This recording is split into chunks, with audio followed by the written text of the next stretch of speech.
ಎಲ್ಲರಿಗೂ ಸ್ವಾಗತ. ಜೆ.ಕೆ. ಅವರ ಪುಸ್ತಕ ಶಿಕ್ಷಣ ಮತ್ತು ಜೀವನ ಅಧ್ಯಯನಕ್ಕೆ ಎಲ್ಲರಿಗೂ ಸ್ವಾಗತ. ಈಗ ನಾವು ಅಧ್ಯಯನ ಮಾಡ್ತಿರುವಂಥ ವಿಚಾರ ಶಿಕ್ಷಣ ಮತ್ತು ವಿಶ್ವಶಾಂತಿ. ಅದರ ಬಗ್ಗೆ ಸುಮಾರು ಒಂದು 2 ತರಗತಿಗಳಷ್ಟು ಒಂದಷ್ಟು ವಿಚಾರ ಮಾಡಿದ್ವಿ. ಅದರ ಮುಂದುವರೆದ ಭಾಗನ ಹಾಗೆ ನೋಡ್ತಾ ಹೋಗೋಣ. ಅಂದರೆ ಶಿಕ್ಷಣದ ಮುಖ್ಯ ಉದ್ದೇಶ ವಿಶ್ವಶಾಂತಿ. ಒಂದು ಉದ್ದೇಶಗಳಲ್ಲಿ ವಿಶ್ವಶಾಂತಿ ಒಂದು. ಅದನ್ನು ಗಳಿಸ್ಕೊಳ್ಳೋದು ಹೇಗೆ ಅನ್ನೋ ವಿಚಾರನ ಲೇಖಕರು ಇಲ್ಲಿ ಪ್ರಸ್ತುತಪಡಿಸ್ತಾ ಇದ್ದಾರೆ. ಅದನ್ನು ಮುಂದುವರೆದ ಭಾಗವಾಗಿ ನೋಡ್ತಾ ಹೋಗೋಣ. ಮಗುವನ್ನು ಸರಿಯಾಗಿ ಸೂಕ್ಷ್ಮ ಸಂವೇದಿಯಾಗಿ ಬೆಳೆಸಬೇಕು. ಸರಿಯಾಗಿ ಮಗುವಿನ ಬೆಳವಣಿಗೆಯಿಂದ ಅದು ಹೇಗೆ ಪರಿಣಾಮಕಾರಿಯಾಗಿ ಕೆಲಸ ಮಾಡುತ್ತೆ ಅವರ ಉದ್ದೇಶ ಅಂತನ್ನೋದನ್ನು ಇಲ್ಲಿ ನೋಡ್ತಾ ಬಂದಿದ್ದೀವಿ. ಒಂದು ಪ್ಯಾರಾಗ್ರಾಫ್ ಮುಂಚೆನೇ ಶುರು ಮಾಡಿದ್ದೀನಿ, ಲಾಸ್ಟ್ ವೀಕ್ ನಿಂತಿದ್ದ ಕಡೆಗೆ ಮುಂದುವರಿಸೋಣ. ಮಗುವನ್ನು ಸರಿಯಾಗಿ ಸೂಕ್ಷ್ಮ ಸಂವೇದಿಯಾಗಿ ಬೆಳೆಸಬೇಕು. ಆಗ ಅದು ಮೂರ್ಖ ಪೂರ್ವಾಗ್ರಹಗಳನ್ನು ಮೀರಿ ನಿಲ್ಲುತ್ತದೆ. ಇದು ಸಾಧ್ಯವಾಗಬೇಕಾದರೆ ಮಗುವಿಗೂ ನಮಗೂ ಒಂದು ನಿಕಟವಾದ ಸಂಬಂಧ ಇರಬೇಕು. ಅಂದರೆ ಒಂದು ಬೆಳವಣಿಗೆಯಲ್ಲಿ ಪೋಷಕರ ಪಾತ್ರ ಹೇಗಿರಬೇಕು ಅನ್ನೋದನ್ನು ಇಲ್ಲಿ ಹೇಳ್ತಾ ಇದ್ದಾರೆ. ಅಂದರೆ ಎಷ್ಟು ಇನ್ವಾಲ್ವ್ ಆಗಬೇಕು ಮಕ್ಕಳ ಜೊತೆ ಅಂತನ್ನುವಂಥ ವಿಚಾರ ಇಲ್ಲಿ. ಅವ್ರ ಪಾಡಿಗೆ ಅವ್ರು ಬಿಡೋದು, ನಾವು ಟ್ಯೂಷನ್ ಕೊಡ್ತೀವಿ, ಸಮಯಕ್ಕೆ ಸರಿಯಾಗಿ ನಾವು ಮನೆ ಅಪ್ಪ ಅಮ್ಮ ಒನ್ಲಿಲ್ಲದೆ ಆದ್ರೂ ನೋಡ್ಕೊಳ್ಳೋಕೆ ಯಾರೋ ಒಬ್ಬರಿದ್ದಾರೆ, ಆ ಥರ ವಿಚಾರಗಳು ಇಲ್ಲಿ ಯಾವುದು ಮುಖ್ಯ ಆಗೋದಿಲ್ಲ. ಇಲ್ಲಿ ಪೋಷಕರು ಮಗುವಿನ ಜೊತೆ ಯಾವ ರೀತಿ ಸಂಬಂಧ ಇಟ್ಕೊಂಡಿದ್ದಾರೆ ಅಂತನ್ನೋದನ್ನು ಮುಖ್ಯವಾಗಿ ಪರಿಗಣಿಸಬೇಕಾಗತ್ತೆ ಇಲ್ಲಿ. ನಾವು ಮಗುವಿನೊಂದಿಗೆ ವಿವರವಾಗಿ ಬಿಚ್ಚು ಮನಸ್ಸಿನಿಂದ ಮಾತನಾಡಬೇಕು. ಅವನಿಗೆ ಬುದ್ಧಿಶಾಲಿಗಳ ಸಂಭಾಷಣೆಯನ್ನು ಕೇಳುವ ಅವಕಾಶವನ್ನು ಒದಗಿಸಿಕೊಡಬೇಕು. ಎಲ್ಲ ಹೇಳ್ತಾರಲ್ಲ ಮನೇಲಿ ದೊಡ್ಡ, ನಿಂಗೇನು ಅರ್ಥ ಆಗಲ್ಲ ಸುಮ್ಮನೆ ಇರೋ ಅಂತಾರಲ್ಲ, ಸಾಮಾನ್ಯ ಅದು ಜನರಲ್. ಅಂದರೆ ಆ ಥರ ಅನ್ನೋದಕ್ಕಿಂತ ಅವ್ರು ಏನು ಹೇಳ್ತಿದ್ದಾರೆ ಅಂತನ್ನೋದನ್ನು, ಯಾವುದೇ ಒಂದು ವಿಚಾರಗಳು ಬಂದಾಗ ಅವ್ರು ಏನು ಹೇಳ್ತಿದ್ದಾರೆ ಅನ್ನೋದನ್ನು ಇವರು ಒಂಚೂರು ವಿವರಣೆ ಕೊಡೋದು, ಎಕ್ಸ್ಪ್ಲೇನ್ ಮಾಡೋದು ಮಾಡಬೇಕು. ಆ ರೀತಿಯಲ್ಲಿ ಮಕ್ಕಳಿಗೆ ಎಜುಕೇಟ್ ಮಾಡಬೇಕು ಅಂತನ್ನೋಂಥದ್ದು. ಹೌದು. ಹಂಗಂದ್ರೆ ಏನಾಗುತ್ತೆ ಅಂತಂದ್ರೆ ಮಕ್ಕಳಿಗೆ ಬಿಡು ನಮ್ಮಪ್ಪ ನೋಡ್ಕೋತಾರೆ, ಎಲ್ಲ ಅಪ್ಪ ಅಮ್ಮ ನೋಡ್ಕೋತಾರೆ, ನಮಗೇನು ಅಂತಂದ್ಬಿಟ್ಟು ಎಲ್ಲ ವಿಚಾರ ನೆಗ್ಲೆಕ್ಟ್ ಮಾಡೋಕ್ಕೆ ಶುರು ಮಾಡ್ತಾರೆ. ಅದನ್ನು ಬಿಟ್ಟು ಎಲ್ಲ ವಿಚಾರಗಳನ್ನು ಕಡೆಗೂ ಅವ್ರು ಗಮನ ಹರಿಸೋ ಹಾಗೆ ಇವರ ಬೆಳವಣಿಗೆನ ಪ್ರೋತ್ಸಾಹಿಸಬೇಕು ಅಂತ. ಅವನಲ್ಲಿ ಈಗಾಗಲೇ ಇರುವ ಅನ್ವೇಷಣೆಯ ಪ್ರವೃತ್ತಿ ಮತ್ತು ಅತೃಪ್ತಿಗಳನ್ನು ಪ್ರೋತ್ಸಾಹಿಸಬೇಕು. ಒಂದು ಮಗುವಿನಲ್ಲಿ ಸಾಮಾನ್ಯವಾಗಿ ಒಂದು ಅನ್ವೇಷಣೆ ಪ್ರವೃತ್ತಿ ಇದ್ದೇ ಇರುತ್ತೆ. ಅದೇನು ಇದೇನು ಅಂತ ಕೇಳುವಂಥದ್ದು ಪ್ರಶ್ನೆ ಇದ್ದೇ ಇರುತ್ತೆ. ಆ ಪ್ರಶ್ನೆಗಳು ಉದ್ಭವ ಆಗ್ತಾನೆ ಇರಬೇಕು ಮಕ್ಕಳಲ್ಲಿ, ಮತ್ತು ಅದಕ್ಕೆ ಸೂಕ್ತವಾದಂಥ ಉತ್ತರಗಳನ್ನು ಪೋಷಕರು ನೀಡ್ತಾನೆ ಇರಬೇಕು. ಯಾವಾಗ ಅವ್ರ ಪ್ರೋತ್ಸಾಹ ಕಮ್ಮಿ ಆಗುತ್ತೋ ಪೋಷಕರದು, ಆವಾಗ ಮಕ್ಕಳು ಪ್ರಶ್ನೆಗಳನ್ನು ಕೇಳೋದು ನಿಲ್ಲಿಸ್ತಾರೆ. ಅದರರ್ಥ ಏನೋ ಅವರಲ್ಲಿ ಉತ್ಸಾಹ ಕಮ್ಮಿ ಆಗ್ತಾ ಹೋಗುತ್ತೆ ಅನ್ನುವಂಥದ್ದು. ಮತ್ತು ಬೆಳವಣಿಗೆಯಲ್ಲಿ ಇನ್ನೊಂದು ವಿಚಾರ ಅಂದರೆ ಅತೃಪ್ತಿ ಇರಬೇಕು ಅಂಥದ್ದು. ಅಂದರೆ ಏನು ಮಾಡಿದ್ರೆ ಇನ್ನೂ ಕೆಲಸ ಮಾಡಬೇಕು, ಇನ್ನೂ ತಿಳ್ಕೊಬೇಕು ಅನ್ನುವಂಥ ವಿಚಾರಗಳು ಎಷ್ಟಿರುತ್ತೋ ಅದನ್ನು ಇನ್ನೂ ಪ್ರೋತ್ಸಾಹಿಸಬೇಕು ಪೋಷಕರು ಅಂತ. ಅದರಿಂದ ಯಾವುದು ದಿಟ ಯಾವುದು ಹುಸಿ ಎಂದು ತಾನೇ ಕಂಡುಕೊಳ್ಳಲು ಅವನಿಗೆ ಸಾಧ್ಯವಾಗುತ್ತದೆ. ಅಂದರೆ ಒಂದು ನಿಜಾಂಶವನ್ನು ಅರಿಯೋದಕ್ಕೆ ಸಾಧ್ಯ ಆಗುತ್ತೆ. ಸೃಜನಶೀಲ ಬುದ್ಧಿವಂತಿಕೆಯ ಉಗಮಕ್ಕೆ ಕಾರಣವಾಗುವುದು ಈ ನಿರಂತರ ಅನ್ವೇಷಣೆ ಮತ್ತು ನಿಜವಾದ ಅತೃಪ್ತಿಗಳೇ ಆಗಿವೆ. ನಿಜವಾಗಿ ಒಂದು ಸೃಜನಶೀಲತೆ ಅರಳಬೇಕು ಅಂತಂದರೆ ಅದಕ್ಕೆ ಬೇಕಾಗಿರುವಂಥದ್ದು ಮುಖ್ಯವಾಗಿರುವಂಥದ್ದು ಒಂದು ಅನ್ವೇಷಣಾ ಸಾಮರ್ಥ್ಯ, ಇನ್ನೊಂದು ಅತೃಪ್ತಿ. ಇನ್ನೂ ಹುಡುಕಾಟದ ಕಡೆಗೆ ಅವರಲ್ಲಿ ಒಂದು ಕುತೂಹಲ ಹೆಚ್ಚಾಗಿರುವಂಥದ್ದು. ಅದು ಅವರಲ್ಲಿ ನಿರಂತರವಾಗಿ ಇರೋ ಹಾಗೆ ಪೋಷಕರು ಕಾಪಾಡ್ಕೋಬೇಕು. ಅದು ಯಾವುದನ್ನು ಕಮರಿ ಹೋಗೋ ಹಾಗೆ ಅವ್ರನ್ನ ಬೆಳವಣಿಗೆಯಲ್ಲಿ ಕುಂಠಿತ ಆಗುವಾಗ ಮಾಡಬಾರ್ದು. ಆದರೆ ಈ ಕುತೂಹಲ ಮತ್ತು ಅತೃಪ್ತಿಗಳನ್ನು ಸದಾ ಜಾಗೃತರಾಗಿ ಇಟ್ಟುಕೊಳ್ಳುವುದು ಬಹಳ ಕಷ್ಟ. ಅದು ಲೇಖಕರೇ ಹೇಳ್ತಾ ಇದ್ದಾರೆ ಇಲ್ಲಿ, ಅದು ಕಷ್ಟ ಸಾಧ್ಯ ಅದು ಕೆಲಸ ಅಂದ್ಬಿಟ್ಟು. ಬಟ್ ಹಾಗಂತ ಪ್ರಯತ್ನ ಮಾಡಬೇಡಿ ಅಂತ ಹೇಳ್ತಿಲ್ಲ, ಅದಕ್ಕೆ ಹೇಳ್ತಾರೆ ಮುಂದಕ್ಕೆ ಏನು ಮಾಡಬೇಕು ಅಂತ. ಬಹಳ ಜನರಿಗೆ ತಮ್ಮ ಮಕ್ಕಳಿಗೆ ಈ ರೀತಿಯ ಬುದ್ಧಿಶಕ್ತಿ ಇರುವುದು ಬೇಕಾಗಿಲ್ಲ. ಏಕೆಂದರೆ ಸದಾಕಾಲವೂ ಪ್ರತಿಷ್ಠಿತವಾದ ಮೌಲ್ಯಗಳನ್ನು ಪ್ರಶ್ನಿಸುವ ವ್ಯಕ್ತಿಯೊಂದಿಗೆ ಜೀವನ ನಡೆಸಲು ಬಹಳ ಮುಜುಗರವಾಗುತ್ತದೆ. ಅಂದರೆ ಯಾವಾಗಲೂ ಪ್ರಶ್ನೆ ಕೇಳೋದು ಬೇಕಿಲ್ಲ ಅಂತ ಪೋಷಕರಿಗೇನೆ ಬೇಕಿಲ್ಲ. ಅದು ಮಕ್ಕಳು ಯಾವಾಗಲೂ ಪ್ರಶ್ನೆ ಕೇಳ್ತಿರೋದು, ನಮಗಿನ್ನ ಹೆಚ್ಚು ಬೆಳವಣಿಗೆ ಕೆಲವು ವಿಚಾರಗಳಲ್ಲಿ ಸಾಧಿಸುವಂಥದ್ದು ಪೋಷಕರು ಕೆಲವರು ಇಷ್ಟಪಡೋದಿಲ್ಲ. ಹಂಗಾಗಿ ಅವರು ತಾವೆಂಗಿರ್ತಾರೋ ಅದೇ ಥರನೇ ಅವರು ಮಕ್ಕಳನ್ನು ಬೆಳೆಸೋದಕ್ಕೆ ಇಷ್ಟಪಡ್ತಾರೆ. ಕಿರಿಯ ವಯಸ್ಸಿನಲ್ಲಿ ನಾವೆಲ್ಲರೂ ಅತೃಪ್ತರೆ. ಆದರೆ ದುರದೃಷ್ಟವಶಾತ್ ನಮ್ಮ ಅತೃಪ್ತಿಯು ಬಹುಬೇಗ ಕಮರಿ ಹೋಗುತ್ತದೆ. ಇದಕ್ಕೆ ಒಂದು ಪರಿಸರ ಮುಖ್ಯ ಆಗಿಬಿಡುತ್ತೆ ಅಂತನ್ನೋಂಥದ್ದು. ನಮ್ಮಲ್ಲಿ ಮನೆ ಮಾಡುವ ಅನುಕರಣ ಪ್ರವೃತ್ತಿ ಮತ್ತು ಅಧಿಕಾರದ ಆರಾಧನೆಯು ಈ ಗುಣಗಳನ್ನು ಉಸಿರು ಕಟ್ಟಿಸುತ್ತದೆ. ಯಾವ ಗುಣಗಳ ತಡೆ ನೀಡುತ್ತೆ ಇದಕ್ಕೆ ಅಂತ ಹೇಳ್ತಿದ್ದಾರಲ್ಲಿ, ಯಾವುದು ಅನುಕರಣಾ ಪ್ರವೃತ್ತಿ, ಮಕ್ಕಳಲ್ಲಿ ಅನುಕರಣೆಯ ಪ್ರವೃತ್ತಿ ಏನಾದರೂ ಹೆಚ್ಚಾದರೆ, ಮತ್ತು ಅಧಿಕಾರದ ಆರಾಧನೆ, ಒಂದು ಅಧಿಕಾರ ಬೇಕು ಅನ್ನುವಂಥ ಒಂದು ಮನಸ್ಸು ಆತ ಕಡೆಗೆ ತಿರುಗಿದ್ರೆ ಆವಾಗ ಈ ಯಾವ ಗುಣಗಳು, ಒಂದು ಅತೃಪ್ತಿಯ ಗುಣ, ಆ ಥರದ್ದು ಗುಣ ಎಲ್ಲನೂ ಕಮ್ಮಿ ಆಗ್ತಾ ಹೋಗುತ್ತೆ ಮಕ್ಕಳಲ್ಲಿ ಅನ್ನುವಂಥದ್ದು. ವಯಸ್ಸಾದಂತೆ ನಾವು ಹರಳುಗಟ್ಟುತ್ತೇವೆ, ಬಹುಬೇಗ ತೃಪ್ತರಾಗುತ್ತೇವೆ. ಸಾಕಪ್ಪ ಜೀವನ ಅನಿಸುತ್ತಲ್ಲ, ಅದು ಬಹುಬೇಗ ತೃಪ್ತಿಯನ್ನು ಗಳಿಸ್ಬಿಡ್ತೀವಿ ಅಂತ. ಅಂದರೆ ಇದು ಚಿಕ್ಕ ವಯಸ್ಸಿನವ್ರಿಗೆ ಮಾತ್ರನೇ ಅಲ್ಲ, ದೊಡ್ಡವರಲ್ಲೂ ಒಂದು ಒಳ್ಳೆಯ ಜೀವನ ಮಾಡಬೇಕು ಅಂದರೆ ಅತೃಪ್ತಿ ಅನ್ನೋದನ್ನು ಸದಾಕಾಲ ಕಾಪಾಡ್ಕೊಂಡಿರಬೇಕು. ನಿರಂತರವಾಗಿ ಅನ್ವೇಷಣಾ ಸಾಮರ್ಥ್ಯವನ್ನು ಬೆಳೆಸ್ಕೊತಾನೆ ಇರಬೇಕು, ಅದರಲ್ಲಿ ತೊಡಗಿಸ್ಕೊತಾನೆ ಇರಬೇಕು ಅನ್ನೋವಂಥದ್ದು. ಆದರೆ ಆತಂಕಕ್ಕೆ ಬಲಿಯಾಗುತ್ತೇವೆ, ಬಹುಬೇಗ ತೃಪ್ತರಾಗುತ್ತೇವೆ, ಆದರೆ ಆತಂಕಕ್ಕೆ ಬಲಿಯಾಗುತ್ತೇವೆ. ನಾವೆಲ್ಲರೂ ಆಡಳಿತಗಾರರು, ಪ್ರೀಸ್ಟ್ಗಳು, ಬ್ಯಾಂಕ್ ಗುಮಾಸ್ತರು, ಕಾರ್ಖಾನೆ ಮ್ಯಾನೇಜರ್ಗಳು, ತಂತ್ರಜ್ಞರು, ಹೀಗೆಯೇ ಏನೇನೋ ಆಗಿಬಿಡುತ್ತೇವೆ. ಮತ್ತು ಆಗ ನಿಧಾನಗತಿಯ ಕೊಳೆಯುವಿಕೆಯು ಮೊದಲಾಗುತ್ತದೆ. ಅಂದರೆ ಯಾವುದೋ ಒಂದು ಪ್ರೊಫೆಷನಲ್ಲಿ ನಮ್ಮನ್ನು ನಾವು ತೊಡಗಿಸ್ಕೋತೀವಿ, ಮಿಕ್ಕಿದ ಬೇರೆ ಯಾವ ವಿಚಾರದ ಬಗ್ಗೆನೂ ನಾವು ಗಮನ ಕೊಡೋದಿಲ್ಲ. ಅದೇ ಮುಖ್ಯವಾದ ಕಾರಣ ಆಗುತ್ತೆ ಈ ಥರ ಆಗುವಂಥದ್ದು.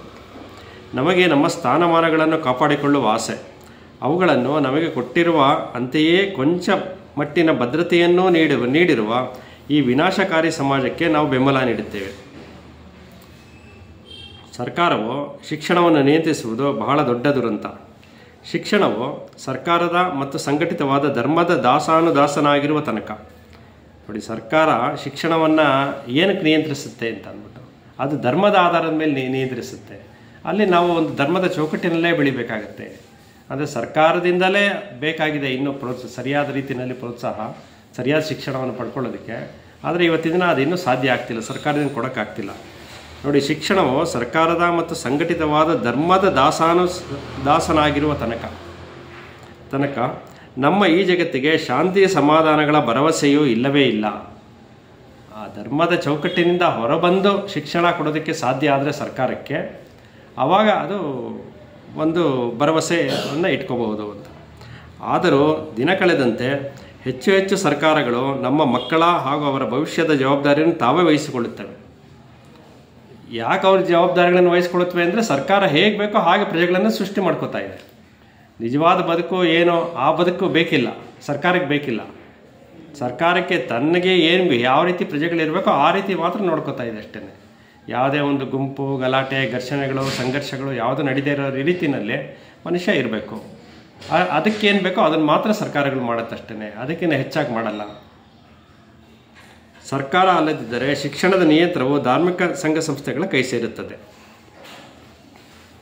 ರಾಜಕೀಯವೇ ಇರಲಿ, ಧಾರ್ಮಿಕವೇ ಇರಲಿ, ಮಗುವಿನ ಮನಸ್ಸು ಯಾವುದೋ ಒಂದು ಐಡಿಯಾಲಜಿಗೆ ಹೊಂದಿಕೊಳ್ಳುವಂತೆ ಅದನ್ನು ನಿಯಂತ್ರಿಸುವುದು ಸರಿಯಲ್ಲ. ಅಂದರೆ ಇವಾಗ ಆಗ್ತಿರೋದೇ ಅದು, ಯಾವುದೋ ಒಂದು ಚೌಕಟ್ಟಿನೊಳಗೆ ಅದನ್ನು ಬೆಳೆಸುವಂಥ ಪ್ರಯತ್ನ ಮಾಡೋದು. ಅದರ ಪರಿಣಾಮವಾಗಿ ಮಾನವರ ನಡುವೆ ದ್ವೇಷವೇ ಬೆಳೆಯುತ್ತದೆ. ಯಾಕೆಂದರೆ ಒಂದು ಚೌಕಟ್ಟಿನೊಳಗೆ ಇವ್ರು ಬೆಳೆದ್ಬಿಟ್ರೆ ಚೌಕಟ್ಟಿನಿಂದ ಹೊರಗಿರೋರೆಲ್ಲ ವಿರೋಧಿಗಳಾಗ್ಬಿಡ್ತಾರೆ, ಶತ್ರುಗಳಾಗ್ಬಿಡ್ತಾರೆ. ಅದಕ್ಕೋಸ್ಕರ ಆ ಚೌಕಟ್ಟು ಅನ್ನೋದನ್ನೇ ಒಡ್ಕೊಂಡು ಜೀವನ ಮಾಡಬೇಕು, ಚೌಕಟ್ಟು ಅನ್ನೋದೇ ಇರಬಾರ್ದು ಏನನ್ನು ಅನ್ನುವಂಥದ್ದು. ಅದರ ಪರಿಣಾಮವಾಗಿ ಮಾನವರ ನಡುವೆ ದ್ವೇಷವೇ ಬೆಳೆಯುತ್ತದೆ. ಸ್ಪರ್ಧೆಯೇ ಜೀವಾಳವಾಗಿರುವ ಸಮಾಜದಲ್ಲಿ ಸೋದರ ಭಾವವು ಬೆಳೆಯಲಾರದು. ಸ್ಪರ್ಧೆ ಎಲ್ಲಿದೆಯೋ ಅಲ್ಲಿ ಸೋದರ ಭಾವನೆ ಇರೋದಿಲ್ಲ ಅಂತ. ಸೋದರ ಭಾವನೆ ಬೆಳಿಬೇಕು ಅಂದರೆ ಸ್ಪರ್ಧೆಗಳನ್ನು ಹೊರತಾಗಿ ಒಂದು ಪರಿಸರ ಇರಬೇಕು. ಯಾವುದೇ ಸುಧಾರಣೆ, ಸರ್ವಾಧಿಕಾರ ಅಥವಾ ಶಿಕ್ಷಣ ವ್ಯವಸ್ಥೆಯು ಅದನ್ನು ಬೆಳೆಸಲು ಸಾಧ್ಯವಿಲ್ಲ. ಯಾವುದೇ ಸುಧಾರಣೆಯಿಂದ ಅದು ಸಾಧ್ಯ ಆಗಲ್ಲ, ಸರ್ವಾಧಿಕಾರದಿಂದ ಅದು ಸಾಧ್ಯ ಆಗಲ್ಲ, ಅಥವಾ ಶಿಕ್ಷಣ ವ್ಯವಸ್ಥೆಯು ಅದನ್ನು ಬೆಳೆಯಲು ಸಾಧ್ಯವಾಗೋದಿಲ್ಲ. ಅದರೊಳಗೆ ಏನಂದ್ರೆ ನಮ್ಮೊಳಗೆ ಅರಳಬೇಕಾಗಿರುವಂಥ ಒಂದು ಸಂಗತಿ ಇದೆ. ಇದು ಆ ಸೃಜನಶೀಲತೆಯನ್ನು ಅರಳಿಸೋದಕ್ಕೆ ಅಲ್ಲಿ ಸಫಲರಾದರೆ ಮಾತ್ರ ಅದು ಬೆಳವಣಿಗೆ ಸಾಧ್ಯ ಆಗುತ್ತೆ ಅಂತ. ಅಂದರೆ ಯಾರ ಕೈನಲ್ಲೂ ಅದನ್ನು ಸರಿ ಮಾಡೋಕ್ಕಾಗಲ್ಲ, ನಮ್ಮ ಪ್ರಯತ್ನಗಳೇ ಅದಕ್ಕೆ ಬೇಕಾಗಿದೆ. ನೀವು ನ್ಯೂಜಿಲೆಂಡಿನ ಪ್ರಜೆಯಾಗಿ ಮತ್ತು ನಾನು ಹಿಂದೂ ಆಗಿ ಇರುವ ತನಕ ಮನುಕುಲದ ಐಕ್ಯದ ಬಗ್ಗೆ ಮಾತನಾಡುವುದು ಅಸಂಗತ. ಇವರೆಲ್ಲ ಈ ನ್ಯೂಜಿಲೆಂಡಲ್ಲಿ ಕೊಟ್ಟಂತಹ ಪ್ರವಚನ ಅಂತ ಅನ್ಸುತ್ತೆ ಇವರು, ಅದಕ್ಕೋಸ್ಕರ ಅದನ್ನು ಇಲ್ಲಿ ತೊಗೊಂಡಿದ್ದಾರೆ ಹೆಸರು. ಟ್ರಾನ್ಸ್ಲೇಷನಲ್ಲಿ ಹಂಗೆ ಬಂದಿದೆ. ಅದು ಬೇರೆ ಬೇರೆ ದೇಶಗಳಲ್ಲಿ ಪ್ರವಚನ ಮಾಡ್ತಿದ್ರಲ್ಲ ಅದರ ವಿಚಾರವಾಗಿ ಇಲ್ಲದೇ ಬಂದಿದೆ ನೋಡಿ. ನೀವು ನ್ಯೂಜಿಲೆಂಡಿನ ಪ್ರಜೆಯಾಗಿ ಅಥವಾ ನಾನು ಹಿಂದೂ ಆಗಿ ಇರುವ ತನಕ, ಅಂದರೆ ನೀವೇ ಬೇರೆ ನಾನೇ ಬೇರೆ, ಬೇರೆ ಬೇರೆ ಜನಾಂಗದವರು ಅಂತ ಒಂದು ಮನಸ್ಥಿತಿ ಇರೋ ತನಕ ಮನುಕುಲದ ಐಕ್ಯದ ಬಗ್ಗೆ ಮಾತನಾಡುವುದು ಅಸಂಗತ. ಇಡೀ ಮನುಕುಲದ ಒಂದು ಐಕ್ಯತೆಯನ್ನು ಸಾಧಿಸೋದಕ್ಕೆ ಸಾಧ್ಯ ಆಗಲ್ಲ. ನೀವು ನಿಮ್ಮ ದೇಶದಲ್ಲಿ ನೀವು, ನನ್ನ ದೇಶದಲ್ಲಿ ನಾನು, ನಮ್ಮ ನಮ್ಮ ಧಾರ್ಮಿಕ ಪೂರ್ವಾಗ್ರಹಗಳನ್ನು ಹಾಗೂ ಆರ್ಥಿಕ ನೀತಿಗಳನ್ನು ಹಾಗೆಯೇ ಉಳಿಸಿಕೊಂಡಿರುವಾಗ, ಈಗ ನಮ್ಮ ದೇಶಕ್ಕೆ, ನಮ್ಮ ಮತಕ್ಕೆ, ನಮ್ಮ ಧರ್ಮಕ್ಕೆ ಒಂದು ರೀತಿ ನೀತಿಗಳು ಅಂತ ಯಾವಾಗ ಬಂದ್ಬಿಡುತ್ತೋ ಎಲ್ಲ ದೇಶದವರು ಆಯಾ ದೇಶದಲ್ಲಿ ಆಯಾ ಧಾರ್ಮಿಕ ಅನುಸಾರವಾಗಿ ಅವರು ಬದುಕಕ್ಕೆ ಶುರು ಮಾಡ್ತಾರೆ. ಆ ಥರ ನಮ್ಮ ಧಾರ್ಮಿಕ ಪೂರ್ವಾಗ್ರಹಗಳನ್ನು ಹಾಗೂ ಆರ್ಥಿಕ ನೀತಿಗಳನ್ನು ಹಾಗೆ ಉಳಿಸಿಕೊಂಡಿರುವಾಗ ಮನುಷ್ಯರಾಗಿ ನಾವೆಲ್ಲರೂ ಒಂದುಗೂಡುವುದು ಸಾಧ್ಯವೇನೋ, ಅದರಿಂದ ಹೊರಬಂದರೆ ಮಾತ್ರ ಆಗತ್ತೆ ಅಂತ ಹೇಳೋ ಪ್ರಯತ್ನ. ದೇಶಭಕ್ತಿಯು ಮನುಕುಲವನ್ನು ಹಲವು ಚೂರುಗಳಾಗಿ ಒಡೆದಿರುವಾಗ, ದೇಶಭಕ್ತಿ ಬೇಕು ಅಂತ ಹೇಳುತ್ತೆ, ಅದು ಸರ್ಕಾರ ಹೇಳುವಂಥದ್ದು. ದೇಶಭಕ್ತಿ ಇರಬೇಕು ಮನುಷ್ಯರಲ್ಲಿ, ಎಲ್ಲ ಪ್ರತಿಯೊಬ್ಬರಲ್ಲೂ ಅಂತಂದ್ಬಿಟ್ಟು. ಆದರೆ ದೇಶಭಕ್ತಿ ಒಂದು ಚೌಕಟ್ಟನ್ನೇ ನಿರ್ಮಾಣ ಮಾಡುತ್ತೆ. ಬರೀ ದೇಶಭಕ್ತಿ ಅಲ್ಲ, ಎಲ್ಲ ಒಂದು ಇದಾಗಿ ಬೇಕು, ಸಮಗ್ರವಾಗಿ ಬೇಕು. ಕೇವಲ ಒಂದು ದೇಶದ ಬಗ್ಗೆ ಭಕ್ತಿ ಅಂತಲೇ ಇಟ್ಕೊಳ್ಳೋದು ಬೇಕಾಗಿಲ್ಲ. ಸಮಗ್ರ ಮಾನವ ಕೋಟಿಯ ಬಗ್ಗೆ ಒಂದು ಪ್ರೀತಿ, ಅನುಕಂಪ ಇರಬೇಕು ಅಂತ. ದೇಶಭಕ್ತಿಯು ಮನುಕುಲವನ್ನು ಹಲವು ಚೂರುಗಳಾಗಿ ಒಡೆದಿರುವಾಗ ಕೋಟಿ ಕೋಟಿ ಜನರು ಆರ್ಥಿಕ ಮುಗ್ಗಟ್ಟುಗಳಿಗೆ ಸಿಲುಕಿ ನರಳುತ್ತಿದ್ದು, ಎಲ್ಲೋ ಕೆಲವರು ಮಾತ್ರ ಸಿರಿವಂತರಾಗಿರುವಾಗ, ಇದರಲ್ಲಿ ಆರ್ಥಿಕ ಸ್ಥಿತಿ ಕೂಡ ಬದಲಾವಣೆ ಆಗ್ತಾ ಬಂದಿದೆ. ಕೆಲವರಲ್ಲಿ ಹೆಚ್ಚಾಗಿ ದರ ಸೇರುವಂಥದ್ದು, ಕೆಲವರಲ್ಲಿ ಇಲ್ಲದೇ ಇರೋವಂಥದ್ದು, poverty line, below poverty line, above poverty line, ಆ ಥರ ಎಲ್ಲ ಡಿಫ್ರೆನ್ಷಿಯೇಟ್ ಆಗುತ್ತೆ. ಎಲ್ಲೋ ಕೆಲವರು ಮಾತ್ರ ಸಿರಿವಂತರಾಗಿರುವಾಗ ಎಲ್ಲರೂ ಸೋದರರು ಎನ್ನುವ ಮಾತಿಗೆ ಏನಾದರೂ ಅರ್ಥವಿದೆಯೇನು? ಆ ಥರ ಒಂದು ಮೇಲು ಕೀಳು ಅಂತ ಅನ್ನೋ ಭಾವನೆಗಳು ಬಂದುಬಿಟ್ರೆ ಇನ್ನು ಸೋದರತ್ವ ಹೆಂಗೆ ಬರುತ್ತೆ? ಸೋದರತ್ವ ಎಲ್ಲರೂ ಒಂದೇ ಅಂತ ಬಂದಾಗ ಮಾತ್ರ ಸೋದರತ್ವ ಅಂತ ಅನ್ನೋದು ಬರೋದಕ್ಕೆ ಸಾಧ್ಯ ಇದೆ. ನಂಬಿಕೆಗಳೇ ನಮ್ಮನ್ನು ವಿಚಿತ್ರ ಮಾಡಿರುವಾಗ, ಒಂದು ಗುಂಪಿನ ಮೇಲೆ ಇನ್ನೊಂದು ಗುಂಪು ದಬ್ಬಾಳಿಕೆ ನಡೆಸುತ್ತಿರುವಾಗ, ಶ್ರೀಮಂತರು ಅಧಿಕಾರದಲ್ಲಿದ್ದು ಬಡವರು ಅದೇ ಅಧಿಕಾರಕ್ಕಾಗಿ ಹಾತೊರೆಯುತ್ತಿದ್ದಾಗ ನೋಡಿ, ಎಲ್ಲದರಲ್ಲೂ ಒಂದು ಮೇಲು ಕೀಳು ಭಾವನೆ ಇದೆ. ಭೂಮಿ ಹಂಚಿಕೆಯಲ್ಲಿ ಅಸಮಾನತೆ ತುಂಬಿರುವಾಗ, ಎಲ್ಲೋ ಕೆಲವರ ಹೊಟ್ಟೆ ತುಂಬಿದ್ದು ಅನೇಕರು ಹಸಿದಿರುವಾಗ ಮನುಷ್ಯರೆಲ್ಲರೂ ಒಂದುಗೂಡುವುದು ಹೇಗೆ ಸಾಧ್ಯ? ಕೆಲವರು ಹೊಟ್ಟೆ ತುಂಬಿರ್ತಾರೆ, ಕೆಲವರು ಹಸಿವಿನಲ್ಲಿರ್ತಾರೆ. ಅಂದರೆ ಈ ಥರ ಎಲ್ಲ ಒಂದು ಡಿಫ್ರೆಂಟ್ ಆಗಿರೋವಂಥ ಒಂದು ಜೀವನ ಶೈಲಿ ಇರೋದರಿಂದ ಎಲ್ಲ ಒಂದು ಪ್ರಜೆಗಳಲ್ಲಿ, ಅಂದರೆ ಇದು ವಿಶ್ವಕ್ಕೆ ಸಂಬಂಧಪಟ್ಟಿದ್ದು, ಒಂದು ಊರಿಗೆ ಒಂದು ದೇಶಕ್ಕೆ ಸಂಬಂಧಪಟ್ಟಿಲ್ಲ. ಒಂದೊಂದು ದೇಶದಲ್ಲಿ ಒಂದೊಂದು ಥರ ಇರ್ತಾರೆ. ಇವತ್ತು ಆಫ್ರಿಕಾನಲ್ಲಿ ನೋಡಿದ್ರೆ ಎಂಥ ಪಾವರ್ಟಿ ಲೈನು ಈ ಟಿ ವಿಗಳಲ್ಲೇ ಅದು ತೋರಿಸ್ತಾ ಇರ್ತಾರಲ್ಲ, ಅದು ನೋಡಿದ್ರೆ ಇವಾಗ ನಾವು ಒಂದೇ ಭಾವನೆ ಅಂತ ನೋಡಬೇಕಾದ್ರೆ ನಾವು ಅವ್ರಿಗಿನ್ನ ತಕ್ಕ ಮಟ್ಟಿಗಿದ್ದೀವಿ, ಬಟ್ ಆದರೆ ಅವರಿನ್ನೂ ಹಾಗೇ ಇದ್ದಾರೆ. ಅಲ್ಲಿ ಏನು ಸೋದರತ್ವ ಅನ್ನೋದು ಏನು ಬಂತು?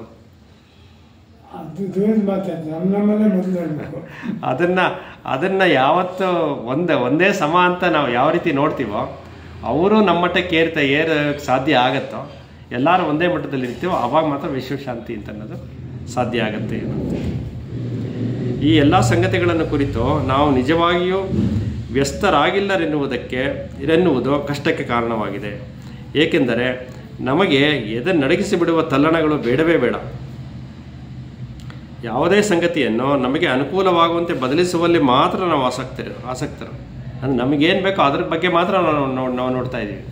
ನಾವು ಸೋದರ ಭಾವನೆ ಅನ್ನೋದು ಇಲ್ಲವೇ ಇಲ್ಲ ಅಲ್ಲಿ. ನಮ್ಮ ಜೊತೆಲಿರೋರ ಬಗ್ಗೆ ನಾವು ಯೋಚನೆ ಮಾಡ್ತಾ ಇಲ್ಲ.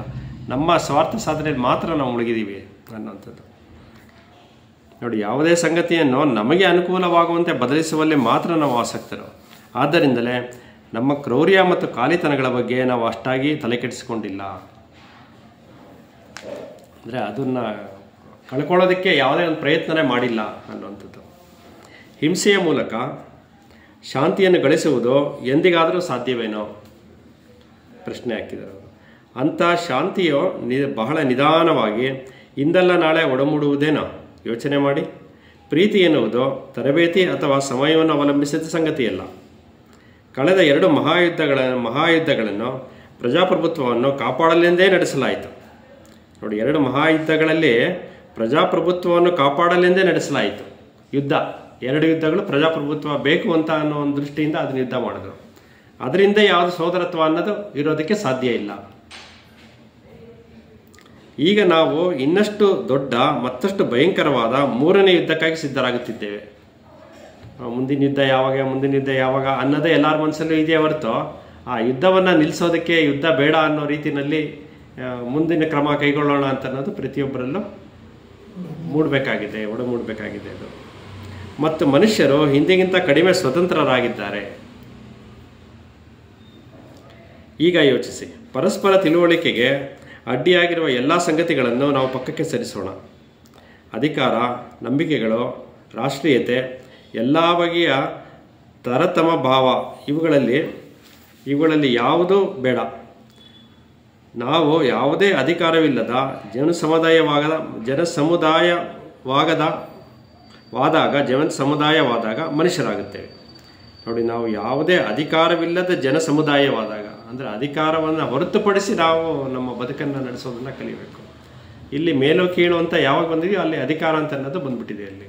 ಅದರಿಂದ ಇದು ಬಂದಿದೆ. ಅದು ಬಿಟ್ಟು ಬಾಳೋದಕ್ಕೆ ಪ್ರಯತ್ನ ಪಡಬೇಕು. ಆಗ ಒಬ್ಬರ ಸಂಗಡ ಇನ್ನೊಬ್ಬರಿಗೆ ನೆರವಾದ ಸಂಬಂಧವಿರುತ್ತದೆ. ಆಗ ಪ್ರಾಯಶಃ ಪ್ರೀತಿ ಮತ್ತು ಅನುಕಂಪಗಳು ಪ್ರತ್ಯಕ್ಷರಾಗಬಹುದು. ಅದನ್ನು ಬಿಟ್ಟರೆ ಮಾತ್ರ ಸಾಧ್ಯ ಆಗಬಹುದು ಅನ್ನುವಂಥ ಒಂದು ಆಲೋಚನೆ ಹೇಳ್ತಿರೋದು.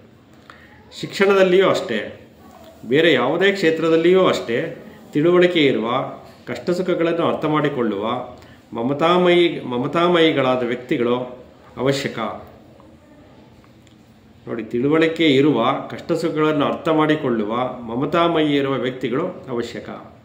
ಇಲ್ಲಿ ಅಧಿಕಾರದಿಂದ ಹೊರತುಪಡಿಸಿದರೆ ಮಾತ್ರ ಅದು ಸಾಧ್ಯ ಆಗುತ್ತೆ. ಆ ಒಂದು ಮನಸ್ಥಿತಿಯನ್ನು ಇಟ್ಕೊಳ್ಳೋದಕ್ಕೆ ನೀನು ಮೇಲು, ನೀನು ಕೀಳು, ನಾನು ಮೇಲು ಅನ್ನೋಂಥ ಸಂದರ್ಭ ಬಂದರೆ ಇದು ಯಾವುದನ್ನು ಅವ್ರ ಕಣ್ಣು ಕಾಣೋದಿಲ್ಲ. ಇವೆಲ್ಲನೂ ಈ ಗುಣಗಳು ಯಾವುದು ಕಾಣೋದಿಲ್ಲ. ಅಂಥವರ ಹೃದಯಗಳು ಖಾಲಿಯಾದ ಮಾತುಗಳಿಂದ, ಮನಸ್ಸಿಗೆ ಸಂಬಂಧಿಸಿದ ಸರಕುಗಳಿಂದ ತುಂಬಿರುವುದಿಲ್ಲ. ಜೀವನವನ್ನು ಸಂತೋಷವಾಗಿ, ಚಿಂತನಪೂರ್ಣವಾಗಿ, ಎಚ್ಚರ ಪ್ರೀತಿಗಳೊಂದಿಗೆ ಕಳೆಯಬೇಕಾದರೆ ನಮ್ಮನ್ನು ನಾವು ಅರ್ಥ ಮಾಡಿಕೊಳ್ಳುವುದು ಬಹಳ ಮುಖ್ಯ. ಅಂದರೆ ಏನೇ ಒಂದು ಕಾರ್ಯಗಳು ನಮ್ಮ ಒಳಗಿಂದಲೇ ಪ್ರಾರಂಭ ಆಗಬೇಕು. ಮೊದಲನೇದಾಗಿ ಅದರಲ್ಲಿರುವಂಥ ನಕಾರಾತ್ಮಕ ಭಾವನೆಗಳನ್ನು ಹೊರಗಡೆ ಹಾಕೋದಕ್ಕೆ ಸಾಧ್ಯ ಆದರೆ ಮಾತ್ರ ಮುಂದಿನ ಪ್ರಗತಿ ಬಗ್ಗೆ ಯೋಚನೆ ಮಾಡೋಕ್ಕಾಗತ್ತೆ. ನಿಜವಾಗಿಯೂ ತಿಳುವಳಿಕೆ, ಬೆಳಕು ತುಂಬಿದ ಸಮಾಜವನ್ನು ಕಟ್ಟುವುದೇ ನಮ್ಮ ಧ್ಯೇಯವಾದರೆ,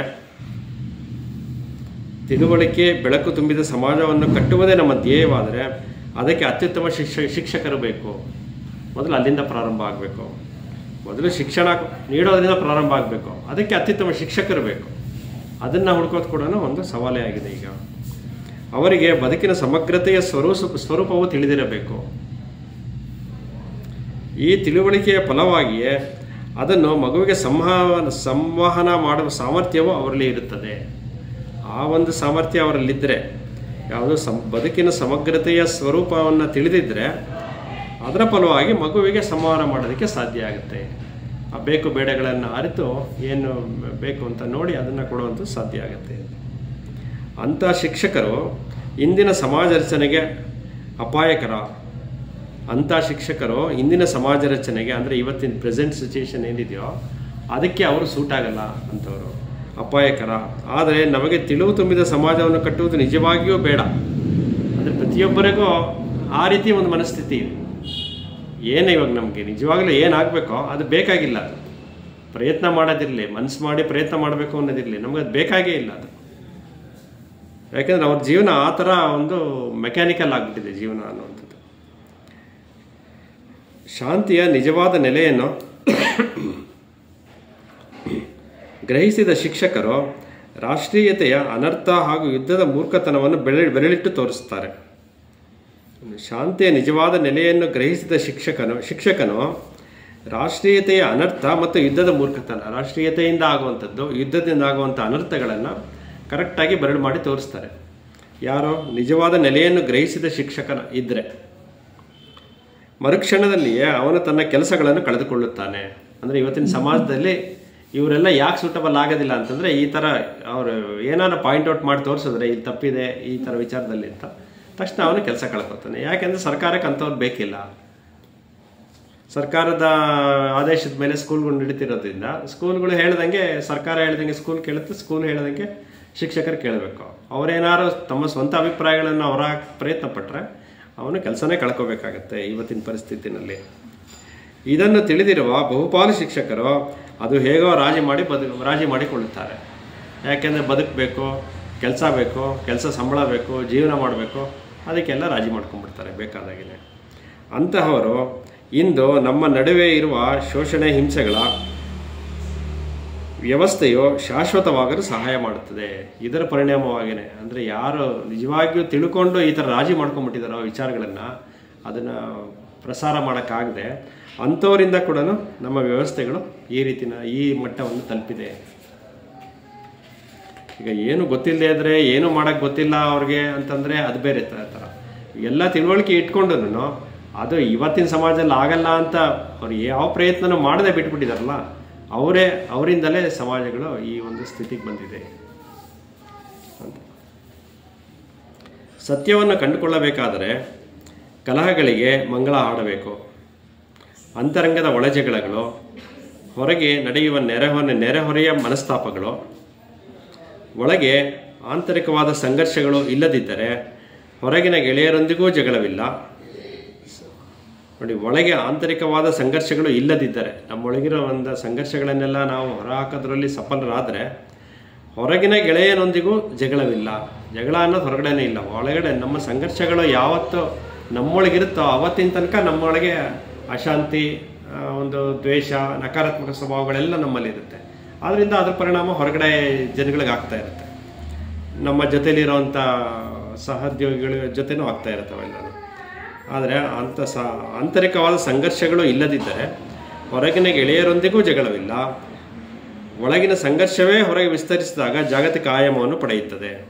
ನೋಡಿ, ಅದೇನಾದ್ರು ಸಂಘರ್ಷ ನಿಜವಾಗಿಯೂ ಏನೋ ಸಂಘರ್ಷ ಆಗೇ ಇದ್ದರೆ ಅದು ಜಾಗತಿಕ ಆಯಾಮವನ್ನು ಪಡೆಯುತ್ತದೆ. ಅಂದರೆ ಹೊರಗೆ ಒಂದು ವಿಶ್ವಶಾಂತಿಯನ್ನು ಗಳಿಸ್ಕೊಳ್ಳೋದ್ರಲ್ಲಿ ವಿಫಲರಾಗುತ್ತೆ. ಯುದ್ಧವೆನ್ನುವುದು ನಮ್ಮ ಅನುದಿನದ ಬದುಕಿನ ಅದ್ಭುತವೂ ರಕ್ತರಂಜಿತವೂ ಆದ ಮುಂಚಾಚು. ದಿನನಿತ್ಯದ ಜಂಜಡಗಳ ಫಲವಾಗಿಯೇ ಯುದ್ಧವನ್ನು ತಂದುಬಿಡುತ್ತೇವೆ. ನಾವು ನಮ್ಮಲ್ಲಿಯೇ ಪರಿವರ್ತನೆಯಾಗದಿದ್ದರೆ ರಾಷ್ಟ್ರೀಯ ಹಾಗೂ ಜನಾಂಗಿಕ ದ್ವೇಷಗಳು ಇದ್ದೇ ಇರುತ್ತವೆ. ಅಂದರೆ ನಮ್ಮೊಳಗೆ ಪ್ರಾರಂಭ ಮಾಡಬೇಕು ಅಂದರೆ ನಮ್ಮೊಳಗಿಂದ ಪ್ರಾರಂಭ ಆಗಬೇಕು. ನಾವು ಹೊರಗಡೆ ಪ್ರಪಂಚದಲ್ಲಿ ಏನನ್ನೋ ಸರಿ ಮಾಡ್ತೀವಿ ಅಂತ ಹೋದರೆ ಅದು ಸಾಧ್ಯ ಆಗೋದಿಲ್ಲ, ಅದು ಯಾವತ್ತೂ ನಿಲ್ಲಲ್ಲ. ಪ್ರತಿಯೊಬ್ಬರು ಫಸ್ಟ್ ನಮ್ಮೊಳಗೆ ಸರಿಯಾಗೋದನ್ನು ಪ್ರಯತ್ನ ಮಾಡಬೇಕು. ರಾಷ್ಟ್ರೀಯ ಹಾಗೂ ಜನಾಂಗೀಯ ದ್ವೇಷಗಳು ಇದ್ದೇ ಇರುತ್ತವೆ ಪರಿವರ್ತನೆ ಆಗದಿದ್ದರೆ. ಐಡಿಯಾಲಜಿಗಳಿಗಾಗಿ ಕಚ್ಚಾಡುವ ಮಕ್ಕಳಾಟಗಳು, ದಿನದಿನಕ್ಕೂ ಹೆಚ್ಚುವ ಸೈನಿಕ ಮಹಾ ಸಮುದಾಯ, ಧ್ವಜವಂದನೆ ಮತ್ತು ವ್ಯವಸ್ಥಿತವಾದ ಕೊಲೆಗಳಿಗೆ ಪರವಾನಗಿ ಕೊಡುವ ಎಲ್ಲ ಪಶುಕೃತ್ಯಗಳು ಯಾವುದೂ ಒಂದಿಷ್ಟು ಅಲಗಾಡದೆ ಹಾಗೆಯೇ ಉಳಿಯುತ್ತದೆ. ಅದೇ ಪ್ರಪಂಚದಲ್ಲಿ ಯಾವ ಬದಲಾವಣೆಯೂ ಆಗೋದಿಲ್ಲ. ಇವರು ನಿರೀಕ್ಷೆ ಮಾಡಿರೋ ಥರ ಯಾವುದೇ ಒಂದು ವಿಶ್ವಶಾಂತಿಯನ್ನು ಗಳಿಸ್ಕೊಳ್ಳೋದಕ್ಕೆ ಸಾಧ್ಯ ಆಗಲ್ಲ. ಇಡೀ ಜಗತ್ತಿನಲ್ಲಿ ಶಿಕ್ಷಣವು ವಿಫಲವಾಗಿದೆ. ಇದು ಅವರ ಎದುರುಗಡೆ ಕಣ್ಣು ಕಾಣ್ತಾ ಇರೋಂಥ ಒಂದು ದೃಶ್ಯ. ಅದು ದಿನದಿನಕ್ಕೂ ಹೆಚ್ಚುತ್ತಿರುವ ವಿಷಾದಗಳಿಗೆ ಕಾರಣವಾಗಿದೆ. ಏನಿವತ್ತಿನ ದಿನ ಒಂದು ಜನಾಂಗೀಯ ದ್ವೇಷಗಳು, ಒಂದು ಧರ್ಮದ ಚೌಕಟ್ಟಿನಲ್ಲಿ ಬದುಕ್ತಿರೋದು, ಇವೆಲ್ಲ ಏನು ಕಾರಣ ಆಗಿದೆ ಅಂತಂದರೆ ಇವೆಲ್ಲ ಶಿಕ್ಷಣದ ಪರಿಣಾಮನೇ ಆಗಿದೆ. ಆ ಶಿಕ್ಷಣ ಇವತ್ತು ವಿಫಲವಾಗಿದೆ. ಅದಕ್ಕೋಸ್ಕರ ಇವೆಲ್ಲ ಕಾರಣಗಳು ಕಾರಣಗಳಾಗಿದೆ ಇವೆಲ್ಲವೂ. ಪೂರ್ವಗ್ರಹ ಮತ್ತು ಕಟ್ಟುಪಾಡುಗಳನ್ನು ಬೇಕೆಂದೇ ಬೆಳೆಸುತ್ತಿದ್ದಾರೆ, ಹೇರುತ್ತಿದ್ದಾರೆ. ನಾವು ಈ ಎಲ್ಲ ಸಂಗತಿಗಳನ್ನು ಗಮನಕ್ಕೆ ತಂದುಕೊಳ್ಳಬೇಕು. ಆಮೇಲೆ ಮನುಷ್ಯರ ಅಸ್ತಿತ್ವದ ಅರ್ಥ ಮತ್ತು ನಮ್ಮ ಜೀವನದ ಗಮ್ಯಗಳನ್ನು ಕುರಿತು ಶೋಧನೆ ನಡೆಸಬೇಕು. ನೋಡಿ, ಎಲ್ಲ ಸಂಗತಿಗಳನ್ನು ಗಮನಕ್ಕೆ ತಂದುಕೊಳ್ಳಬೇಕು. ಆಮೇಲೆ ಮನುಷ್ಯನ ಅಸ್ತಿತ್ವದ ಅರ್ಥ ಮತ್ತು ನಮ್ಮ ಜೀವನದ ಗಮ್ಯಗಳನ್ನು ಕುರಿತು ಶೋಧನೆ ನಡೆಸಬೇಕು. ಹೊಸದಾದ ಪರಿಸರವನ್ನು ಸೃಷ್ಟಿಸುವುದರ ಪ್ರಯೋಜನವನ್ನು ನಾವು ಮನಗಾಣಬೇಕು. ಇದು ನಮ್ಮೊಳಗೆ ಒಂದು ಮನೋಮಂಥನ ಅಂತ ನಡಿಬೇಕಿದೆ. ಇದು ನಡೆಯೋಕ್ಕೆ ಸಾಧ್ಯ ಆದರೆ ಮಾತ್ರ ಏನಾದರೂ ಒಂದು ಪ್ರಯತ್ನ ಸಫಲವಾಗುತ್ತೆ. ಏಕೆಂದರೆ ಪರಿಸರವು ಮಗುವನ್ನು ಪಶುವಾಗಿ ಪರಿವರ್ತಿಸಬಲ್ಲದು. ಅಂದರೆ ಮಗು ಯಾವ ರೀತಿ ಬೆಳಿಬೇಕು ಅನ್ನೋದು ಸಂಪೂರ್ಣವಾಗಿ ಪರಿಸರದ ಮೇಲೆ ಡಿಪೆಂಡ್ ಆಗಿದೆ. ಒಳ್ಳೆಯ ಪರಿಸರ ಇದ್ದರೆ ಒಳ್ಳೆಯ ಮನಸ್ಥಿತಿ ಉಂಟಾಗುತ್ತೆ. ಅಕಸ್ಮಾತ್ ಪರಿಸರನೇ ಹಾಳಾದರೆ ಮಗುವಿನ ಮನಸ್ಥಿತಿ ಮೇಲೂ ಅದು ಹೆಚ್ಚಾಗಿ ಪ್ರಭಾವ ಬೀರುತ್ತೆ. ಯಾವುದೇ ಭಾವಸ್ಪಂದನವೇ ಇಲ್ಲದ ತಜ್ಞರಾಗಿ ಮಾರ್ಪಡಿಸಬಲ್ಲದು ಪರಿಸರ ಕೆಟ್ಟಾಗ, ಅಥವಾ ಆ ಮಗುವನ್ನು ಸೂಕ್ಷ್ಮ ಸಂವೇದಿಯೂ ಬುದ್ಧಿಶಾಲಿಯೂ ಆದ ಮನುಷ್ಯ ಜೀವಿಯನ್ನಾಗಿ ರೂಪಿಸಬಲ್ಲದು. ಅದು ಒಂದು ಒಳ್ಳೆಯ ಪರಿಸರದಲ್ಲಿ ಬೆಳೆಯೋದಕ್ಕೆ ಸಾಧ್ಯ ಆದಾಗ ನಾವು ಆಮೂಲಾಗ್ರವಾಗಿ ವಿಭಿನ್ನವಾದ ವಿಶ್ವ ಸರ್ಕಾರವನ್ನು ಸೃಷ್ಟಿಸಬೇಕು. ಹೀಗೆ ರಾಷ್ಟ್ರೀಯತೆ ಐಡಿಯಾಲಜಿಗಳು ಅಥವಾ ಪಶುಶಕ್ತಿಯನ್ನು ಆಧರಿಸಿರುವುದಿಲ್ಲ. ಅದಿಲ್ಲದೆ ಇರೋವಂಥದ್ದು ರಾಷ್ಟ್ರೀಯತೆ, ಯಾವುದೇ ಒಂದು ಐಡಿಯಾಲಜಿಗಳು ಮತ್ತು ಹಿಂಸೆ ಆ ಥರದ್ದೆಲ್ಲವನ್ನು ಬಿಟ್ಟು ನಾವು ದೇಶವನ್ನು ರಚಿಸೋದಕ್ಕೆ ಸಾಧ್ಯ ಆದರೆ, ಅಂದರೆ ಪರಿಸರವನ್ನು, ಅದು ಮುಂದಿನ ಒಂದು ಜನ್ರೇಷನ್ಗೆ ಸಹಾಯ ಆಗುತ್ತೆ, ಮಗುವಿನ ಬೆಳವಣಿಗೆಗೆ ಸಹಾಯ ಆಗುತ್ತೆ. ಇದೆಲ್ಲದರ ಅರ್ಥ ಒಂದೇ, ನಾವು ನಮ್ಮ ಜವಾಬ್ದಾರಿಯನ್ನು ಅರ್ಥ ಮಾಡಿಕೊಳ್ಳಬೇಕು. ಇದೆಲ್ಲ ಆಗೋದಕ್ಕೆ ಯಾವಾಗ ಸಾಧ್ಯ ಆಗುತ್ತೆ ಅಂತಂದರೆ ನಮ್ಮ ಜವಾಬ್ದಾರಿಯನ್ನು ನಾವು ಅರ್ಥ ಮಾಡ್ಕೊಳ್ಳೋದಕ್ಕೆ ಪ್ರಯತ್ನ ಪಟ್ಟರೆ. ಎಲ್ಲ ಸಂಬಂಧಗಳಲ್ಲಿಯೂ ಪರಸ್ಪರ ಹೊಣೆಗಾರಿಕೆಯಿಂದ ತಿಳಿಯಬೇಕು. ನಮ್ಮ ಹೊಣೆಗಾರಿಕೆಯನ್ನು ನಾವು ಒಪ್ಕೋಬೇಕು. ನಮ್ಮಲ್ಲಿ ಹೊಣೆಗಾರಿಕೆ ಇದೆ, ನಾವು ಇದನ್ನು ಮಾಡಬೇಕಾಗಿದೆ, ಪ್ರಯತ್ನವನ್ನು ಬಿಡದೆ ಅನ್ನೋದನ್ನು ನಾವು ಒಪ್ಕೋಬೇಕಾಗಿದೆ. ನಮ್ಮ ಅಂತರಂಗ ಭಾವದಲ್ಲಿ ಆ ಒಪ್ಪಿಗೆ ಅನ್ನೋದು ಆಗಬೇಕದನ್ನು. ಆದರೆ ಈ ಜವಾಬ್ದಾರಿಯನ್ನು ಗ್ರಹಿಸಲು ನಮ್ಮ ಹೃದಯದಲ್ಲಿ ಒಲವು ತುಂಬಿರಬೇಕು. ಒಂದು ಪ್ರೀತಿ ವಿಶ್ವಾಸ ಅನ್ನೋದು ನಮ್ಮ ಹೃದಯದಲ್ಲಿದ್ದರೆ ಮಾತ್ರ ಇದೆಲ್ಲ ಸಾಧ್ಯ ಆಗುತ್ತೆ ಅನ್ನೋಂಥದ್ದು. ಅದು ಕೇವಲ ಕಲಿಕೆಯ ಜ್ಞಾನದ ಭಂಡಾರವಾದರೆ ಸಾಲದು. ನಮ್ಮೊಳಗಿನ ಪ್ರೀತಿಯು ಹೆಚ್ಚಿದಷ್ಟು ಅದು ಸಮಾಜದ ಮೇಲೆ ಬೀರುವ ಪ್ರಭಾವವೂ ಹೆಚ್ಚುತ್ತದೆ. ಕೇವಲ ಕಲಿಕೆ ಸಾಧ್ಯ ಇಲ್ಲ, ಕಲಿಕೆ ಜೊತೆ ಹೃದಯದಲ್ಲಿರುವಂಥ ಪ್ರೀತಿ ಕೂಡ ಮುಖ್ಯವಾದ ವಿಷಯ ಆಗಿ ಇದಾಗುತ್ತೆ, ಪರಿಣಾಮ ಬೀರುತ್ತೆ. ಕೇವಲ ಕಲಿಕೆಯಿಂದ ಆಗೋದಿಲ್ಲ, ಅದರಲ್ಲಿರೋವಂಥ ಒಂದು ಹೃದಯದಲ್ಲಿರುವಂಥ ಪ್ರೀತಿನೂ ಅಲ್ಲಿ ಈ ವಿಷಯ ಆಗುತ್ತೆ ಅಂತ. ಆದರೆ ನಾವು ಮೆದುಳು ತುಂಬಿದ ಮನುಷ್ಯರಾಗಿದ್ದೇವೆ, ಇಲ್ಲಿ ಹೃದಯವೇ ಕಾಣೆಯಾಗಿದೆ. ಅಂದರೆ ಇಲ್ಲಿ ಏನಂದರೆ ನಾವು ಬರೀ ನಮ್ಮ ಬದುಕಿಗೆ ಏನು ಬೇಕೋ ಅದನ್ನು ನಾವು ಮಾಡ್ತಾಯಿದ್ದೀವಿ, ಬುದ್ಧಿ ಉಪಯೋಗಿಸ್ತೀವಿ, ಏನು ಬೇಕೋ ಅದನ್ನು ಕಲಿತೀವಿ, ಎಲ್ಲ ತಿಳ್ಕೊತೀವಿ. ಆದರೆ ನಮ್ಮಲ್ಲಿ ಹೃದಯ ಅನ್ನೋದು ಕಾಣೆಯಾಗ್ಬಿಟ್ಟಿದೆ. ಇಲ್ಲಿ ಕೇವಲ ಮೆದುಳನ್ನು ಮಾತ್ರ ಉಪಯೋಗಿಸ್ತಾ ಇದ್ದೀವಿ, ಅದು ಮಾತ್ರ ನಮ್ಮ ಜೀವನಕ್ಕೆ ಉಪಯೋಗ ಆಗ್ತಾ ಇದೆ. ಅದು ನೋಡಿ, ನಮ್ಮ ಜಾಣ್ಮೆಯನ್ನು ಬೆಳೆಸಿಕೊಳ್ಳುತ್ತೇವೆ, ಆದರೆ ವಿನಯವನ್ನು ದ್ವೇಷಿಸುತ್ತೇವೆ. ವಿನಯತೆಯನ್ನು ತೋರ್ಪಡಿಸ್ಕೊಳ್ಳೋದೇ ಇಲ್ಲ, ನಮ್ಮ ಜಾಣ್ಮೆಯನ್ನು ಮಾತ್ರ ಬೆಳೆಸ್ಕೊತಾ ಇರ್ತೇವೆ ನಾವು ಅದನ್ನು. ನಮ್ಮ ಮಕ್ಕಳನ್ನು ನಿಜವಾಗಿಯೂ ಪ್ರೀತಿಸುವುದಾದರೆ ಅವರನ್ನು ಕಾಪಾಡುವ, ರಕ್ಷಿಸುವ ಹಂಬಲ ನಮ್ಮಲ್ಲಿ ತುಂಬಿರಬೇಕು. ಅವರನ್ನು ಯುದ್ಧಗಳಲ್ಲಿ ಬಲಿ ಕೊಡುವ ತೀರ್ಮಾನವು ನಮ್ಮಿಂದ ಗಾವದ ದೂರ ಇರಬೇಕು. ಯುದ್ಧಗಳನ್ನೇ ಪ್ರೇರೇಪಿಸೋದನ್ನು ಕಮ್ಮಿ ಮಾಡಬೇಕು. ಅದರಿಂದ ಹೊರತಾಗಿ ಜೀವನ ಮಾಡೋದನ್ನು ಹೇಳ್ಕೊಡೋದ್ರಲ್ಲಿ ಸಫಲರಾಗಬೇಕು ನಾವು ಮಕ್ಕಳಿಗೆ. ಆವಾಗ ಮಾತ್ರ ಈ ಒಂದು ಪರಿಸರವನ್ನು ಸೃಷ್ಟಿ ಮಾಡಿದ್ದೀವಿ ಅಂತ ಒಂದು ಮನವರಿಕೆ ಆಗೋದು. ಇಲ್ಲ, ನನಗೆ ಹಾಗೆ ತೋರುವುದಿಲ್ಲ. ನಿಜವಾಗಿ ನೋಡಿದರೆ ನಮಗೆ ಆಯುಧಗಳೇ ಇಷ್ಟ. ಅದೇ ಇವತ್ತಿನ ಪ್ರಪಂಚ ಇರೋದೇ ಹೇಗೆ ಅಂತ, ಇದು ಯಾವುದು ನಾವೇನು ಮಾಡಬೇಕು ಅಂದ್ಕೊಂಡು ಅದು ಯಾವುದು ಮಾಡ್ತಾರೆ ಅನ್ನೋ ವಿಶ್ವಾಸನೇ ಅವ್ರಿಗಿಲ್ಲ. ಕಾರಣ ನಮಗೆ ಆಯುಧಗಳೇ ಇಷ್ಟ. ಮಿಲಿಟರಿ ಶಕ್ತಿಯ ಸಮವಸ್ತ್ರಗಳ, ಯುದ್ಧದ ಕವಾಯತುಗಳ, ಮದ್ಯಪಾನದ, ಗೌಜಿ ಗಲಭೆಗಳ, ಹಿಂಸೆಯ ಪ್ರದರ್ಶನಗಳನ್ನು ನಾವು ಒಳಗೊಳಗೆ ಇಷ್ಟಪಡುತ್ತೇವೆ. ಅದೇ ನಮಗೆ ಬೇಕಾಗಿದೆ ಇವತ್ತಿನ ಒಂದು ಸಮಾಜದಲ್ಲಿ. ನಮ್ಮ ದೈನಂದಿನ ಜೀವನ ಕೂಡ ಇದೇ ಪಾಶವಿ ಪ್ರವೃತ್ತಿಯ ಸೂಕ್ಷ್ಮ ಪ್ರತಿಬಿಂಬ. ಈರ್ಷ್ಯೆ ಮತ್ತು ಅವಿಚಾರಿತ ಕ್ರಿಯೆಗಳ ಮೂಲಕ ನಾವು ಪರಸ್ಪರ ನಾಶ ಮಾಡುತ್ತಿದ್ದೇವೆ. ನಮಗೆ ಶ್ರೀಮಂತರಾಗುವ ಅದಮ್ಯ ಬಯಕೆ, ಸಿರಿವಂತಿಕೆ ಹೆಚ್ಚಿದಷ್ಟು ನಿರ್ದಯರಾಗುತ್ತಿದ್ದೇವೆ. ದತ್ತಿ ನಿಧಿಗಳಿಗೆ, ಶಿಕ್ಷಣ ಸಂಸ್ಥೆಗಳಿಗೆ ನಾವು ದೊಡ್ಡ ಮೊತ್ತದ ಹಣವನ್ನು ದಾನ ಮಾಡಬಹುದು. ಆದರೂ ನಮ್ಮ ಕ್ರೌರ್ಯವೂ ಸುಳ್ಳಲ್ಲ. ಅಂದರೆ ಕೇವಲ ಒಂದು ದಾನ ಧರ್ಮ ಮಾಡೋದ್ರ ಮೂಲಕ ಎಲ್ಲವನ್ನೂ ನಾವು ಗೆಲ್ಲಕ್ಕಾಗಲ್ಲ. ನಮ್ಮೊಳಗಿರುವಂಥ ನಕಾರಾತ್ಮಕ ಸ್ವಭಾವಗಳು ಹಾಗೆ ಇರುವಂಥ ಸಾಧ್ಯತೆಯೂ ಇರುತ್ತೆ.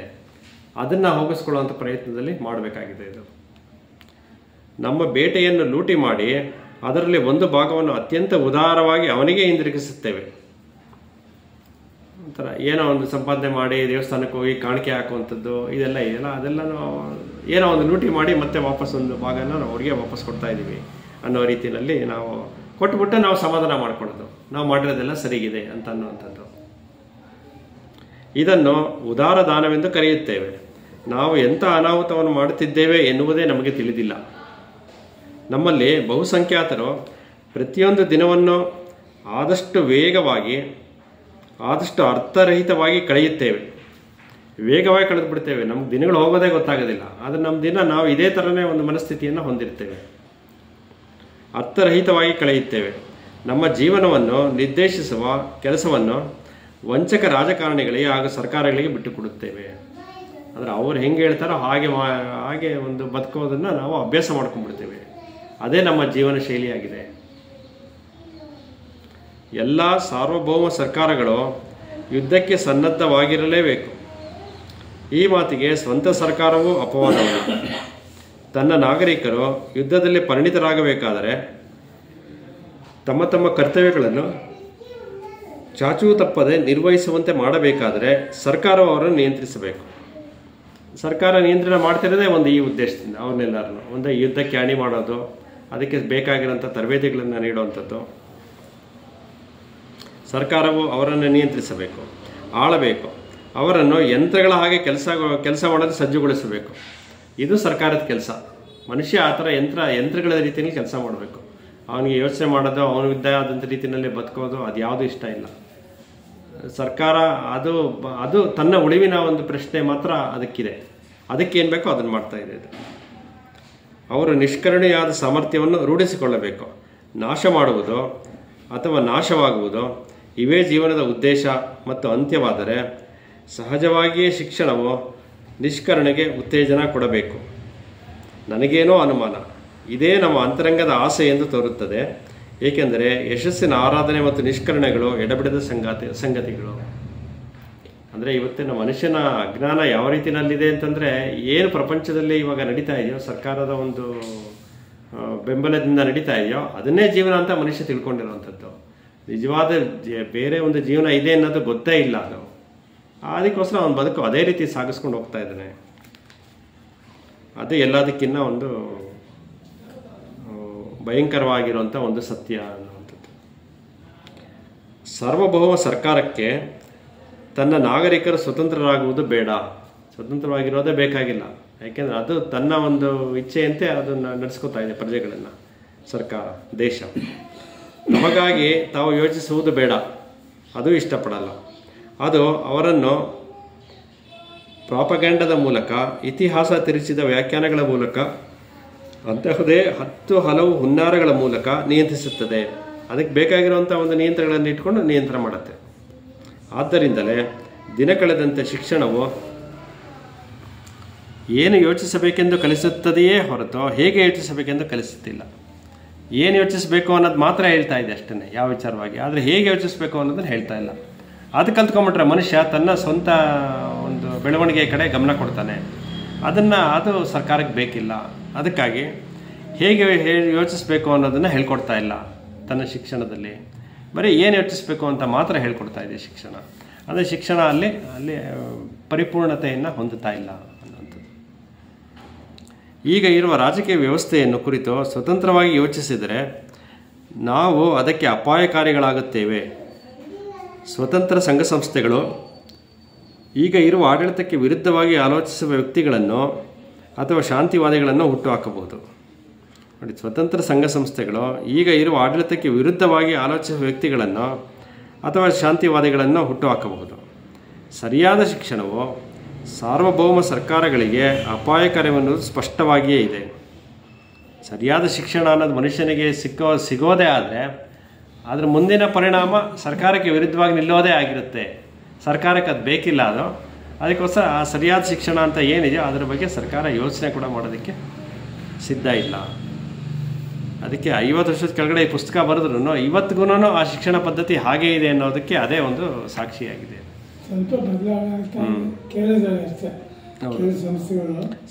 ಸರ್ಕಾರದ ಮಟ್ಟದಲ್ಲಿ ಎಲ್ಲ ಸಲಹೆಗಾರರು ಇರ್ತಾರೆ. ಇವ್ರ ಪುಸ್ತಕದ ಒಂದು ಏನು ಸಮ್ಮರಿ ಇದೆಯೋ ಅದನ್ನೆಲ್ಲ ಸರ್ಕಾರಗಳಿಗೆ ತಲುಪಿಸ್ತಾರೆ. ಆದರೆ ಸರ್ಕಾರ ಯಾವುದೇ ಒಂದು ಕ್ರಮ ಕೈಗೊಳ್ಳೋದಿಲ್ಲ. ಯಾಕೆ ಅಂದರೆ ಅದಕ್ಕೆ ತನ್ನದೇ ಆದಂಥ ಒಂದು ವಾಂಟ್ಸ್ ಇದೆ. ನೀಡ್ಸ್ ಅನ್ನೋದಕ್ಕಿಂತ ವಾಂಟ್ಸ್ ಬೇಕೇ ಬೇಕು ಇದೆ. ಮನುಷ್ಯರು ವ್ಯಕ್ತಿಗಳು ಅದೇ ಥರನೇ ಬದುಕಬೇಕು ಅನ್ನೋದಿದೆ ಅದಕ್ಕೆ. ಅದು ಒಂದು ಈ ಕಾಂಪಿಟೇಷನ್ ಯುಗದಲ್ಲಿ ಬದುಕುವಂಥ ರೀತಿಯನ್ನು ಅದು ಕಲಿಸ್ಕೊಡ್ತಾ ಇದೆ. ಅದಕ್ಕೆ ಮಾತ್ರ ತರಬೇತಿ ನೀಡ್ತಾ ಇದೆ ಇದು. ಈಗ ಇರುವ ರಾಜಕೀಯ ವ್ಯವಸ್ಥೆಯನ್ನು ಕುರಿತು ಸ್ವತಂತ್ರವಾಗಿ ಯೋಚಿಸಿದರೆ ನಾವು ಅದಕ್ಕೆ ಅಪಾಯಕಾರಿಗಳಾಗುತ್ತೇವೆ. ಸ್ವತಂತ್ರ ಸಂಘ ಸಂಸ್ಥೆಗಳು ಈಗ ಇರುವ ಆಡಳಿತಕ್ಕೆ ವಿರುದ್ಧವಾಗಿ ಆಲೋಚಿಸುವ ವ್ಯಕ್ತಿಗಳನ್ನು ಅಥವಾ ಶಾಂತಿವಾದಿಗಳನ್ನು ಹುಟ್ಟುಹಾಕಬಹುದು. ಸರಿಯಾದ ಶಿಕ್ಷಣವು ಸಾರ್ವಭೌಮ ಸರ್ಕಾರಗಳಿಗೆ ಅಪಾಯಕರವೆನ್ನುವುದು ಸ್ಪಷ್ಟವಾಗಿಯೇ ಇದೆ. ಆದ್ದರಿಂದಲೇ ಅಂಥ ಶಿಕ್ಷಣವನ್ನು ಎಲ್ಲ ಬಗೆಯ ಸ್ಥೂಲ ಸೂಕ್ಷ್ಮ ಮಾರ್ಗಗಳಿಂದ ತಡೆ ಹಿಡಿಯುತ್ತಾರೆ. ಆ ಶಿಕ್ಷಣಗಳನ್ನು ಯಾರಿಗೂ ನೀಡುವಂಥ ಒಂದು ಪ್ರಯತ್ನಗಳು ಮಾಡೋದೇ ಇಲ್ಲ ಸರ್ಕಾರಗಳು. ಯಾಕೆಂದರೆ ಅದರಿಂದ ಸರ್ಕಾರಕ್ಕೆ ತೊಂದರೆ ಅನ್ನೋದು ಸರ್ಕಾರ ಮನವರಿಕೆ ಮಾಡ್ಕೊಂಡ್ಬಿಟ್ಟಿದೆ. ಆಹಾರ ಮತ್ತು ಶಿಕ್ಷಣಗಳು ಕೆಲವರ ಬಳಿಯೇ ಉಳಿದು ಮನುಷ್ಯರನ್ನು ನಿಯಂತ್ರಿಸುವ ಸಾಧನಗಳಾಗಿವೆ. ಎಡಪಂಥೀಯವೇ ಇರಲಿ ಬಲಪಂಥೀಯವೇ ಇರಲಿ ಸರ್ಕಾರಕ್ಕೆ ಈ ಬಗ್ಗೆ ಕಾಳಜಿಯೇ ಇಲ್ಲ. ನಾವು ಮದ್ದುಗುಂಡುಗಳನ್ನು ಅಂತೆಯೇ ವ್ಯಾಪಾರ ಸಾಮಗ್ರಿಗಳನ್ನು ತಯಾರಿಸುವ ಸಮರ್ಥ ಯಂತ್ರಗಳಾಗುವ ತನಕ ಅವುಗಳಿಗೆ ಚಿಂತೆ ಇಲ್ಲ. ಯುದ್ಧಕ್ಕೆ ಏನು ಬೇಕೋ ಅದ್ರ ಕಡೆಗೆ ಸರ್ಕಾರ ಗಮನ ಕೊಡ್ತಿದೆಯೇ ಹೊರತು ಬೇರೆ ಯಾವುದೇ ವಿಚಾರಗಳ ಬಗ್ಗೆ ಗಮನ ಕೊಡ್ತಿಲ್ಲ. ಮತ್ತು ಇವಾಗ ಪ್ರತಿಯೊಬ್ಬರನ್ನ ತರಬೇತಿ ನೀಡೋದು ಕೂಡ ಅದೇ ನಿಟ್ಟಿನಲ್ಲಿ ಆಗ್ತಾಯಿದೆ. ಇದು ಇಂದು ಈ ಜಗತ್ತಿನ ಎಲ್ಲ ದೇಶಗಳಲ್ಲಿಯೂ ನಡೆಯುತ್ತಿರುವುದು ಇದೇ ವಿದ್ಯಮಾನ. ನಾಗರಿಕರು ಅಂದರೆ ಬರೀ ನಮ್ಮ ದೇಶದ ಒಂದೇ ಸಮಸ್ಯೆ ಅಲ್ಲ, ಎಲ್ಲ ದೇಶಗಳಲ್ಲೂ ಇದೇ ಸಮಸ್ಯೆ ಇದೆ ಅನ್ನುವಂಥದ್ದು. ನಾಗರಿಕರೋ ಶಿಕ್ಷಕರೋ ಆಗಿರುವ ನಾವು ಈ ಸರ್ಕಾರದ ವರ್ತನೆಗೆ ಜವಾಬ್ದಾರರು. ಯಾಕೆಂದರೆ ಅದನ್ನು ಒಪ್ಕೊಂಡು ನಾವು ಬದುಕ್ತಿರೋದ್ರಿಂದ ಅದಕ್ಕೆ ನಾವು ಜವಾಬ್ದಾರಾಗ್ತೀವಿ. ಆದರೆ ನಮಗೆ ಈ ಸಂಗತಿಗಳನ್ನು ಕುರಿತು ಮೂಲಭೂತವಾದ ಕಾಳಜಿಯೇ ಇಲ್ಲ. ಸ್ವತಂತ್ರವಿದ್ದರೂ ಅಷ್ಟೇ, ಗುಲಾಮಗಿರಿ ಇದ್ದರೂ ಅಷ್ಟೇ, ಶಾಂತಿ ಇದ್ದರೇನು ಯುದ್ಧವಾದರೇನು, ಮನುಷ್ಯನ ಯೋಗಕ್ಷೇಮ ಅಥವಾ ಕಷ್ಟಕಾರ್ಪಣ್ಯ ಎರಡೂ ಒಂದೇ ನಮಗೆ. ಇಲ್ಲಿಷ್ಟು ಸುಧಾರಣೆ ನಡೆದರೆ ನಮಗೆ ಅಡ್ಡಿ ಇಲ್ಲ. ಆದರೆ ಇಂದಿನ ಈ ಸಮಾಜವನ್ನು ಬುಡಸಮೇತ ಕಿತ್ತೆಸೆದು ಅದರ ಜಾಗದಲ್ಲಿ ಸಂಪೂರ್ಣವಾಗಿ ಹೊಸದಾದ ಇನ್ನೊಂದು ರಚನೆಯನ್ನು ನಿರ್ಮಿಸಲು ಯಾರಿಗೂ ಇಷ್ಟವಿಲ್ಲ. ಈಗ ಅಲ್ಲೊಬ್ಬರು ಇಲ್ಲೊಬ್ಬರು ಈಗ ನಾವು ಓದ್ತಾ ಇದ್ದೀವಿ, ಏನೋ ಯಾವ ಸರಿ ಯಾವ ತಪ್ಪು ಯೋಚನೆ ಮಾಡ್ತಾ ಇದ್ದೀವಿ, ಇದಕ್ಕೇನು ಮಾಡ್ಬೋದು ಅಂತ ಮಾಡ್ತಾ ಇದ್ದೀವಿ. ಇದರಿಂದ ಸರ್ಕಾರಕ್ಕೆ ಏನು ತೊಂದರೆ ಇಲ್ಲ. ಅದು ಸಂಪೂರ್ಣವಾಗಿ ಬದಲಾವಣೆ ಆಗೋದಿದೆಯಲ್ಲ, ಅದು ಸರ್ಕಾರಕ್ಕೆ ಬೇಕಿಲ್ಲ. ಇದು ಅಲ್ಲೊಬ್ಬರು ಇಲ್ಲೊಬ್ಬರು ನಿಮ್ಮ ಪಡೆ ನೀವು ಮಾಡ್ಕೊಳ್ಳಿ ಏನು ಬೇಕಾದ್ರೂ. ಅದೇ ಇಡೀ ವ್ಯವಸ್ಥೆನ ಸರಿ ಮಾಡುವಂಥ ಪ್ರಯತ್ನ ಸರ್ಕಾರಕ್ಕೆ ಬೇಕಿಲ್ಲ. ಅದು ಸಂಪೂರ್ಣವಾಗಿ ಹೊಸದಾದ ಇನ್ನೊಂದು ರಚನೆಯಲ್ಲಿ ನಿರ್ವಹಿಸಲು ನಮಗೆ ಯಾರಿಗೂ ಇಷ್ಟವಿಲ್ಲ. ಏಕೆಂದರೆ ಅದು ಸ್ವತಂತ್ರ ನಮ್ಮೊಳಗೆ ಅಮೂಲಾಗ್ರವಾದ ಬದಲಾವಣೆಯನ್ನು ಬಯಸುತ್ತದೆ. ಇನ್ನೊಂದು ಕಡೆ ಹಿಂಸಾತ್ಮಕವಾದ ಕ್ರಾಂತಿಯನ್ನು ಆಗು ಮಾಡಲು ಪ್ರಯತ್ನಿಸುತ್ತಿರುವ ಜನರು ಇದ್ದಾರೆ. ಅದನ್ನು ಇಂಪ್ಲಿಮೆಂಟ್ ಮಾಡೋಕ್ಕೆ ಒಂದಷ್ಟು ಜನಗಳಿದ್ದಾರೆ ಅನ್ನುವಂಥದ್ದು. ಅಂದರೆ ಯುದ್ಧಗಳನ್ನು ಪ್ರಚೋದಿಸುವಂಥ ವಿಚಾರಗಳು ಅಲ್ಲಿ. ಈಗ ಇರುವ ಸಾಮಾಜಿಕ ರಚನೆಯನ್ನು ಅಥವಾ ಸಮಸ್ತ ಸಂಘರ್ಷಗಳು, ಗೊಂದಲಗಳು ಹಾಗೂ ದುಃಖದಗುಡಗಳೊಂದಿಗೆ ನಿರ್ಮಿಸಲು ನೆರವು ನೀಡಿದವರು ಇವರೇ. ಈಗ ಇವರು ಪರಿಪೂರ್ಣವಾದ ಸಮಾಜವನ್ನು ರೂಪಿಸಲು ಬಯಸುತ್ತಾರೆ. ಇಂದಿನ ಈ ಸಮಾಜವನ್ನು ಅಸ್ತಿತ್ವಕ್ಕೆ ತಂದವರೇ ನಾವಾಗಿರುವಾಗ ಪರಿಪೂರ್ಣ ಸಮಾಜದ ವ್ಯವಸ್ಥೆ ಮಾಡುವ ಸಾಮರ್ಥ್ಯ ನಮಗಿದೆಯೇನೋ? ಹಿಂಸೆ ನೆರವಿನಿಂದ ಶಾಂತಿಯನ್ನು ಸಾಧಿಸಬಹುದೆಂದು ಯೋಚಿಸುವುದು ಕೂಡ ಅಸಂಗತ. ಇವತ್ತಿಂದ ನಡೀತಾ ಇರೋದು ಅಷ್ಟೇ. ಹಿಂಸೆ ನೆರವಿನಿಂದ ಶಾಂತಿಯನ್ನು ಪ್ರತಿಪಾದಿಸೋದಕ್ಕೆ ಪ್ರಯತ್ನ ಪಡ್ತಾ ಇದ್ದಾರೆ. ಯುದ್ಧಗಳ ಪರಿಣಾಮವೆಲ್ಲ ಅದೇ ಆಗಬೇಕು ಅಂತ ಯೋಚನೆ ಮಾಡ್ತಾ ಇದ್ದಾರೆ. ಬಟ್ ಆದರೆ ಅದು ಸಾಧ್ಯ ಆಗುತ್ತಾ? ಅದು ಎಂದಿಗೂ ಸಾಧ್ಯ ಆಗಲ್ಲ ಅದು ಅನ್ನುವಂಥದ್ದು. ಅದು ಸಾಧ್ಯ ಆಗೋದು ಕೇವಲ ಭಯ ಅನ್ನೋ ಒಂದು ಇದರಿಂದ ಅಷ್ಟೇ. ಯುದ್ಧದಿಂದ ಸಾಕಷ್ಟು ನಷ್ಟಗಳು ಸಂಭವಿಸುತ್ತೆ. ಒಂದು ದೇಶದಿಂದ ಇನ್ನೊಂದು ದೇಶದವರವ್ರಿಗೆ, ಯಾವುದೋ ಒಂದು ದೇಶದವ್ರಿಗೆ ಭಯ ಉಂಟಾಗುತ್ತೆ. ಆ ಭಯದಿಂದ ಯುದ್ಧ ನಿಲ್ಲಿಸ್ತಾರೆ ಅಷ್ಟೇ. ಇನ್ನು ನಮ್ಮ ಆರ್ಥಿಕ ಸ್ಥಿತಿಗಳೆಲ್ಲ ಹದಗೆಡತ್ತಪ್ಪ, ಇನ್ನೂ ಬದುಕೋಕ್ಕಾಗಲ್ಲ ನಾವು ಅಂತ ನಿಲ್ಲಿಸ್ತಾರೆ ಅಷ್ಟೇ. ಅದೊಂದು ಉದ್ದೇಶದಿಂದ ಒಂದು ಯುದ್ಧ ನಿಂತಿದೆ ಅಂತ ಅನಿಸುತ್ತೆ ಅಷ್ಟೇ. ಅದು ನಿಜವಾಗಿಯೂ ಅವರಲ್ಲಿ ಯಾವುದೇ ಒಂದು ಅಂಥ ಪರಿವರ್ತನೆ ಏನೂ ಆಗಿರೋದು ಸಾಧ್ಯ ಇಲ್ಲ. ಇದು ನಾಳಿನ ಆದರ್ಶಕ್ಕಾಗಿ ವರ್ತಮಾನವನ್ನು ಬಲಿಕೊಟ್ಟ ಹಾಗೆ. ತಪ್ಪು ಮಾರ್ಗಗಳಿಂದ ಸರಿಯಾದ ಗುರಿಯನ್ನು ಹುಡುಕುವ ಈ ಕೆಲಸವು ಇಂದಿನ ದುರಂತದ ಮುಖ್ಯ ಕಾರಣಗಳಲ್ಲಿ ಒಂದು. ನಮಗೆ ಒಂದು ಗುರಿಯನ್ನು ಇಟ್ಕೊಂಡ್ರೂ ಶಾಂತಿ ಬೇಕು ಅನ್ನುವಂಥದ್ದು ಇದ್ರೂ, ಆದರೆ ನಾವು ಸಾಕ್ತಿರೋವಂಥ ದಾರಿ ತಪ್ಪಾಗಿದೆ.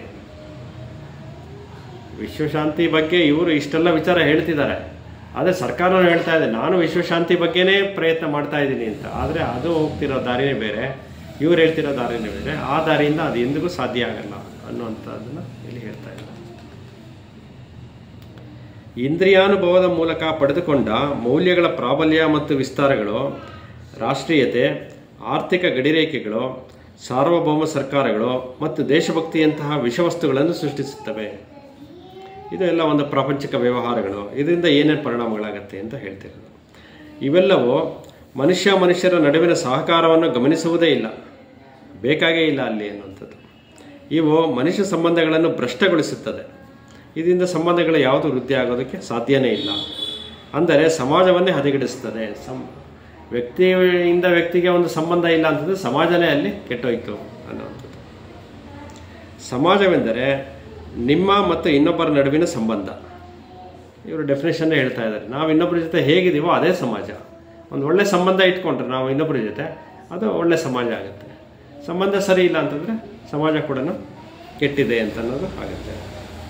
ಈ ಸಂಬಂಧವನ್ನು ಯಾವುದೋ ಒಂದು ನೆಲೆಯಲ್ಲಿ ಅಲ್ಲ, ಆಳವಾಗಿ, ಸಂಪೂರ್ಣವಾಗಿ, ಸಮಗ್ರವಾಗಿ ತಿಳಿಯದೇ ಹೋದರೆ ಹಳೆಯ ಸಮಾಜ ರಚನೆಯೇ ಮತ್ತೆ ನಿರ್ಮಾಣವಾಗುವುದರಲ್ಲಿ ಯಾವ ಅನುಮಾನವೂ ಇಲ್ಲ. ಅಂದರೆ ಸಂಪೂರ್ಣವಾಗಿ ಅದನ್ನು ನಾವು ಸಮಗ್ರವಾಗಿ ಅರಿಯೋದಕ್ಕೆ ಪ್ರಯತ್ನ ಮಾಡಬೇಕು. ಅದರಿಂದ ಮಾತ್ರ ನಾವು ಇದು ಒಂದು ಒಳ್ಳೆಯ ಸಮಾಜದ ರಚನೆ ಸಾಧ್ಯ ಆಗುತ್ತೆ. ಮತ್ತೆ ನಿರ್ಮಾಣವಾಗುವುದರಲ್ಲಿ ಯಾವ ಅನುಮಾನವಿಲ್ಲ. ಹೆಚ್ಚೆಂದರೆ ಅಲ್ಪ ಸ್ವಲ್ಪ ಮೇಲಿನ ಬದಲಾವಣೆಗಳು ಬರಬಹುದು ಅಷ್ಟೆ. ಜಗತ್ತಿಗೆ ಇಷ್ಟೊಂದು ಅಪಾರವಾದ, ಹೇಳಿ ಮುಗಿಯದ ದುಃಖವನ್ನು ತಂದಿರುವ ಮನುಷ್ಯ ಸಂಬಂಧಗಳಲ್ಲಿ ಸಂಪೂರ್ಣವಾಗಿ ಕ್ರಾಂತಿಕಾರಿಯಾದ ಬದಲಾವಣೆಗಳನ್ನು ತರಲು ಬಯಸುವುದಾದರೆ ನಮಗಿರುವ ಅತಿ ತುರ್ತಿನ ಒಂದೇ ಒಂದು ಕಾರ್ಯವೆಂದರೆ ಸ್ವಜ್ಞಾನದ ಮೂಲಕ ನಮ್ಮಲ್ಲಿಯೇ ಬದಲಾವಣೆಯನ್ನು ತಂದುಕೊಳ್ಳುವುದು ಮಾತ್ರ. ಅದೊಂದರಿಂದ ಮಾತ್ರ ಅದು ಸಾಧ್ಯವಾಗುತ್ತೆ. ಸ್ವಜ್ಞಾನ ಅಂದರೆ ನಮ್ಮೊಳಗೆ ನಮ್ಮ ಅಂತರಂಗವನ್ನು ನಾವು ಶುದ್ಧವಾಗಿಟ್ಕೊಳ್ಳೋದ್ರ ಮೂಲಕ ಸಾಧ್ಯ ಆಗುತ್ತೆ. ಮತ್ತು ನಾವು ಎಲ್ಲ ಮಾತುಗಳ ಕೇಂದ್ರ ಬಿಂದುವನ್ನು ತಲುಪಿದ್ದೇವೆ. ಅದು ನಾನು ಅಲ್ಲವೇ ಅಲ್ಲ. ಆದರೆ ನಾವು ಈ ಹೊಣೆಯನ್ನು ಹೊರುವುದಿಲ್ಲ. ಅದರ ಬದಲು ಸರ್ಕಾರಗಳು, ಧರ್ಮಗಳು, ಐಡಿಯಾಲಜಿಗಳ ಮೇಲೆ ಭಾರ ಹಾಕುತ್ತೇವೆ. ಅಂದರೆ ನಮ್ಮನ್ನು ನಾವು ಸರಿ ಮಾಡ್ಕೊಳ್ಳೋ ಪ್ರಯತ್ನ ಮಾಡದೆ ಇದಕ್ಕೆ ಕಾರಣಗಳನ್ನು ಬೇರೆ ಎಲ್ಲರ ಮೇಲೂ ಹೇಳ್ತಾ ಹೋಗ್ತೀವಿ ನಾವು. ಅದು ಸರಿ ಇಲ್ಲ, ಇದು ಸರಿ ಇಲ್ಲ, ಸರ್ಕಾರ ನಮಗೇನು ಸಪೋರ್ಟ್ ಮಾಡ್ತಾ ಇಲ್ಲ, ಸಮಾಜದಲ್ಲಿ ವ್ಯಕ್ತಿಗಳು ಹಾಗಿದ್ದಾರೆ ಹೀಗಿದ್ದಾರೆ ಅಂತ. ಆದರೆ ಬದಲಾವಣೆ ಆಗಬೇಕಾಗಿರೋದು ಮೂಲತಃ ನಮ್ಮೊಳಗೆ ಮೊದಲಿಂದ ಆಗಬೇಕಾಗಿರುವಂಥದ್ದು. ನಾವು ಹೇಗೆ ಭಾರ ಹಾಕುತ್ತೇವೆ, ಕೊನೆಗೂ ನಾವು ಹೇಗಿರಬೇಕೋ ನಮ್ಮ ಸರ್ಕಾರಗಳು ಹಾಗೆಯೇ ಇರುತ್ತವೆ. ಧರ್ಮಗಳು ಮತ್ತು ಐಡಿಯಾಲಜಿಗಳು ನಮ್ಮದೇ ವ್ಯಕ್ತಿತ್ವದ ವಿಸ್ತರಣೆಗಳಲ್ಲದೆ ಬೇರೇನೂ ಅಲ್ಲ. ನಾವು ಬದಲಾಗುವ ತನಕ ಸರಿಯಾದ ಶಿಕ್ಷಣವಾಗಲಿ, ಶಾಂತಿಯುತವಾದ ವಿಶ್ವವಾಗಲಿ ಮೂಡಿ ಬರುವುದಿಲ್ಲ. ನಮ್ಮೊಳಗೆ ನಾವು ಬದಲಾವಣೆಗಳನ್ನು ಮಾಡ್ಕೋಬೇಕು. ಇವತ್ತಿಂದ ನಾವೇನಾಗಿದ್ದೇವೋ ಅದೆಲ್ಲ ಒಂದು ಧರ್ಮಗಳು ಅದೆಲ್ಲ ಮನುಷ್ಯನೇ ಸೃಷ್ಟಿ ಮಾಡ್ಕೊಂಡಿರುವಂಥದ್ದು. ನಾವೇನು ಅನ್ನೋದನ್ನು ನಾವು ಪ್ರಪಂಚಕ್ಕೆ ತೋರಿಸ್ತಾ ಇದ್ದೀವಿ ಅಷ್ಟೇ. ಪ್ರಪಂಚದಲ್ಲಿ ಯಾವ ರೀತಿ ಇದೀವೋ ನಾವು ಅದು ಪ್ರಪಂಚಕ್ಕೆ ಕಾಣ್ತಾ ಇದೆ ಅಷ್ಟೇ. ಅದು ನಿಜವಾದ ಒಂದು ಬದಲಾವಣೆ ನಮ್ಮಿಂದ ಆಗಿಲ್ಲ. ಅದು ಪ್ರೀತಿ ಮತ್ತು ಬುದ್ಧಿಶಕ್ತಿಗಳು ಇರುವ ಕಡೆ ಮಾತ್ರವೇ ಪ್ರತಿಯೊಬ್ಬರಿಗೂ ಬಾಹ್ಯದ ಭದ್ರತೆ ದೊರೆಯುತ್ತದೆ. ಅಂದರೆ ನಮ್ಮೊಳಗೆ ಪ್ರೀತಿ ಮತ್ತು ಬುದ್ಧಿಶಕ್ತಿಗಳಿದ್ದಾಗ ಹೊರಗಿನ ಭದ್ರತೆ ಬಗ್ಗೆ ಯೋಚಿಸೋ ಅಗತ್ಯ ಇಲ್ಲ, ಅದು ತಾನಾಗೇ ಸಿಗುತ್ತೆ ಅನ್ನುವಂಥದ್ದು. ಯಾಕೆಂದರೆ ಹೊರಗಿನ ಭದ್ರತೆ ಅನ್ನೋದೇನಿದೆಯೋ ಅದು ಸಂಪೂರ್ಣವಾಗಿ ನಮ್ಮ ಮನಸ್ಥಿತಿಯನ್ನಷ್ಟೇ ಅವಲಂಬಿಸಿದೆ. ನಮ್ಮ ಮನಸ್ಥಿತಿಯನ್ನು ನಾವು ಸರಿಯಾದ ರೀತಿಯಲ್ಲಿ ಇಟ್ಕೊಳ್ಳೋಕೆ ಸಾಧ್ಯ ಆದರೆ ಹೊರಗಿನ ಭದ್ರತೆ ಬಗ್ಗೆ ಯೋಚನೆ ಮಾಡೋದೇ ಬೇಕಾಗಿಲ್ಲ. ಭದ್ರತೆ ಅನ್ನೋದು ಕೇವಲ ಭಯ ಅಷ್ಟೇ. ನಾಳೆ ಏನಪ್ಪ ನನಗೆ ಪ್ರಪಂಚ ಹೀಗಿದೆ, ಸಮಾಜ ಹೀಗಿದೆ, ನನ್ನ ಕೆಲಸ ಹಿಂಗಿದೆ, ಸರ್ಕಾರ ಹೀಗಿದೆ, ನಾಳೆ ಏನು ಅನ್ನೋ ಭಯ. ಆ ಭಯವನ್ನು ನಾವು ನಮ್ಮೊಳಗೆ ಹೋಗಲಾಡಿಸ್ಕೊಳ್ಳೋದಕ್ಕೆ ಸಾಧ್ಯ ಆದರೆ ಇದರಿಂದ ಹೊರತಾಗಿ ನಾವು ಜೀವನ ಮಾಡೋದಕ್ಕೆ ಸಾಧ್ಯ ಆಗುತ್ತೆ. ಅದು ಸಾಧ್ಯ ಆಗೋದು ಪ್ರೀತಿ ಮತ್ತು ಬುದ್ಧಿಶಕ್ತಿಗಳು ಇರುವ ಕಡೆ ಮಾತ್ರವೇ ಪ್ರತಿಯೊಬ್ಬರಿಗೂ ಬಾಹ್ಯದ ಭದ್ರತೆಯೇ ದೊರೆಯುತ್ತದೆ. ನಾವು ಸೃಷ್ಟಿಸಿರುವ ಜಗತ್ತಿನಲ್ಲಿ ಸಂಘರ್ಷ ಮತ್ತು ಗೊಂದಲಗಳೇ ತುಂಬಿ ಹೋಗಿವೆ. ಇಲ್ಲಿ ದಿನ ಕಳೆದಂತೆ ಎಂಥವರಿಗೂ ಬಹಿರಂಗದ ಭದ್ರತೆ ಎನ್ನುವುದು ಅಸಾಧ್ಯವಾಗುತ್ತದೆ. ಈ ಸಂಗತಿಯು ಇಂದಿನ ಮತ್ತು ಹಿಂದಿನ ಶಿಕ್ಷಣ ಪದ್ಧತಿಯು ಸಂಪೂರ್ಣವಾಗಿ ನಿರರ್ಥಕವಾಗಿದೆ ಎಂಬ ಸಂಗತಿಯನ್ನು ಸೂಚಿಸುವುದಿಲ್ಲವೇನೋ? ಪೋಷಕರು ಮತ್ತು ಶಿಕ್ಷಕರಾದ ನಾವು ಸಾಂಪ್ರದಾಯಿಕವಾದ ಆಲೋಚನಾ ಕ್ರಮವನ್ನು ಬಿಡಿಸಿಕೊಳ್ಳಬೇಕು. ಅಂದರೆ ನಮ್ಮಿಂದ ಪ್ರಾರಂಭ ಆಗಬೇಕಾಗಿದೆ. ಪೋಷಕರು ಮತ್ತು ಶಿಕ್ಷಕರಿಂದ ಸರಿಯಾಗಿ ಅದೇ ರೀತಿಯಲ್ಲಿ ಆಲೋಚನಾ ರೀತಿಯನ್ನು ನಾವು ಮೈಗೂಡಿಸ್ಕೊಳ್ಬೇಕಾಗಿದೆ. ಇದೇ ನಮ್ಮ ನೇರವಾದ ಹೊಣೆಗಾರಿಕೆ. ನಾವು ಕೇವಲ ತಜ್ಞರು ಮತ್ತು ಅವರ ಸಂಶೋಧನೆಗಳನ್ನು ಅವಲಂಬಿಸಿದರೆ ಸಾಲದು. ಯಾವುದೋ ಒಂದು ತಾಂತ್ರಿಕತೆಯಲ್ಲಿ ಗಣಿಸಿರುವ ಪರಿಣಿತಿಯು ನಮಗೆ ಒಂದು ಮಟ್ಟದ ಹಣ ಸಂಪಾದನೆಯ ಸಾಮರ್ಥ್ಯವನ್ನು ಕೊಟ್ಟಿದೆ. ತಾಂತ್ರಿಕತೆ ಬದುಕಿನ ದಾರಿಯನ್ನು ಹೇಳ್ಕೊಟ್ಟಿದೆ, ಅದು ಸಾಧ್ಯ, ಅದು ಓಕೆ, ಅದು ಆದರೆ ಅಷ್ಟೇ ಅಲ್ಲ ಅನ್ನೋಂಥದ್ದು. ನಮ್ಮಲ್ಲಿ ಅನೇಕರು ಈಗ ಇರುವ ಸಮಾಜ ರಚನೆಯಲ್ಲೇ ತೃಪ್ತರಾಗುವುದಕ್ಕೆ ಇದೇ ಕಾರಣ. ಯಾಕೆಂದರೆ ಜೀವನ ಮಾಡೋಕ್ಕೆ ಒಂದು ಕೆಲಸ ಇದೆ, ತಿಂಗಳಾದರೆ ಸಂಬಳ ಬರುತ್ತೆ, ಹೊಟ್ಟೆ ಬಟ್ಟೆಗೆ ನೇರ ಇದೆ, ಇನ್ನೇನು ಬೇಕು ನನಗೆ ಅನ್ನೋ ರೀತಿಯಲ್ಲಿ. ಮಿಕ್ಕಿದ್ದು ಯಾವುದಪ್ಪ ಅವ್ರಿಗೆ ಪರಿಜ್ಞಾನನೇ ಇಲ್ಲ, ಯಾವ ಸರಿ ಯಾವ ತಪ್ಪು ಅನ್ನೋದು, ಅಷ್ಟನ್ನೇ ಜೀವನ ಅಂತ ಮಾಡ್ಕೊಂಬಿಟ್ಟಿದ್ದಾರೆ. ಸರ್ಕಾರ ಆ ರೀತಿಯಲ್ಲಿ ವ್ಯಕ್ತಿಯೊಬ್ಬನನ್ನು ರೂಪಿಸಿದೆ ಅನ್ನುವಂಥದ್ದು.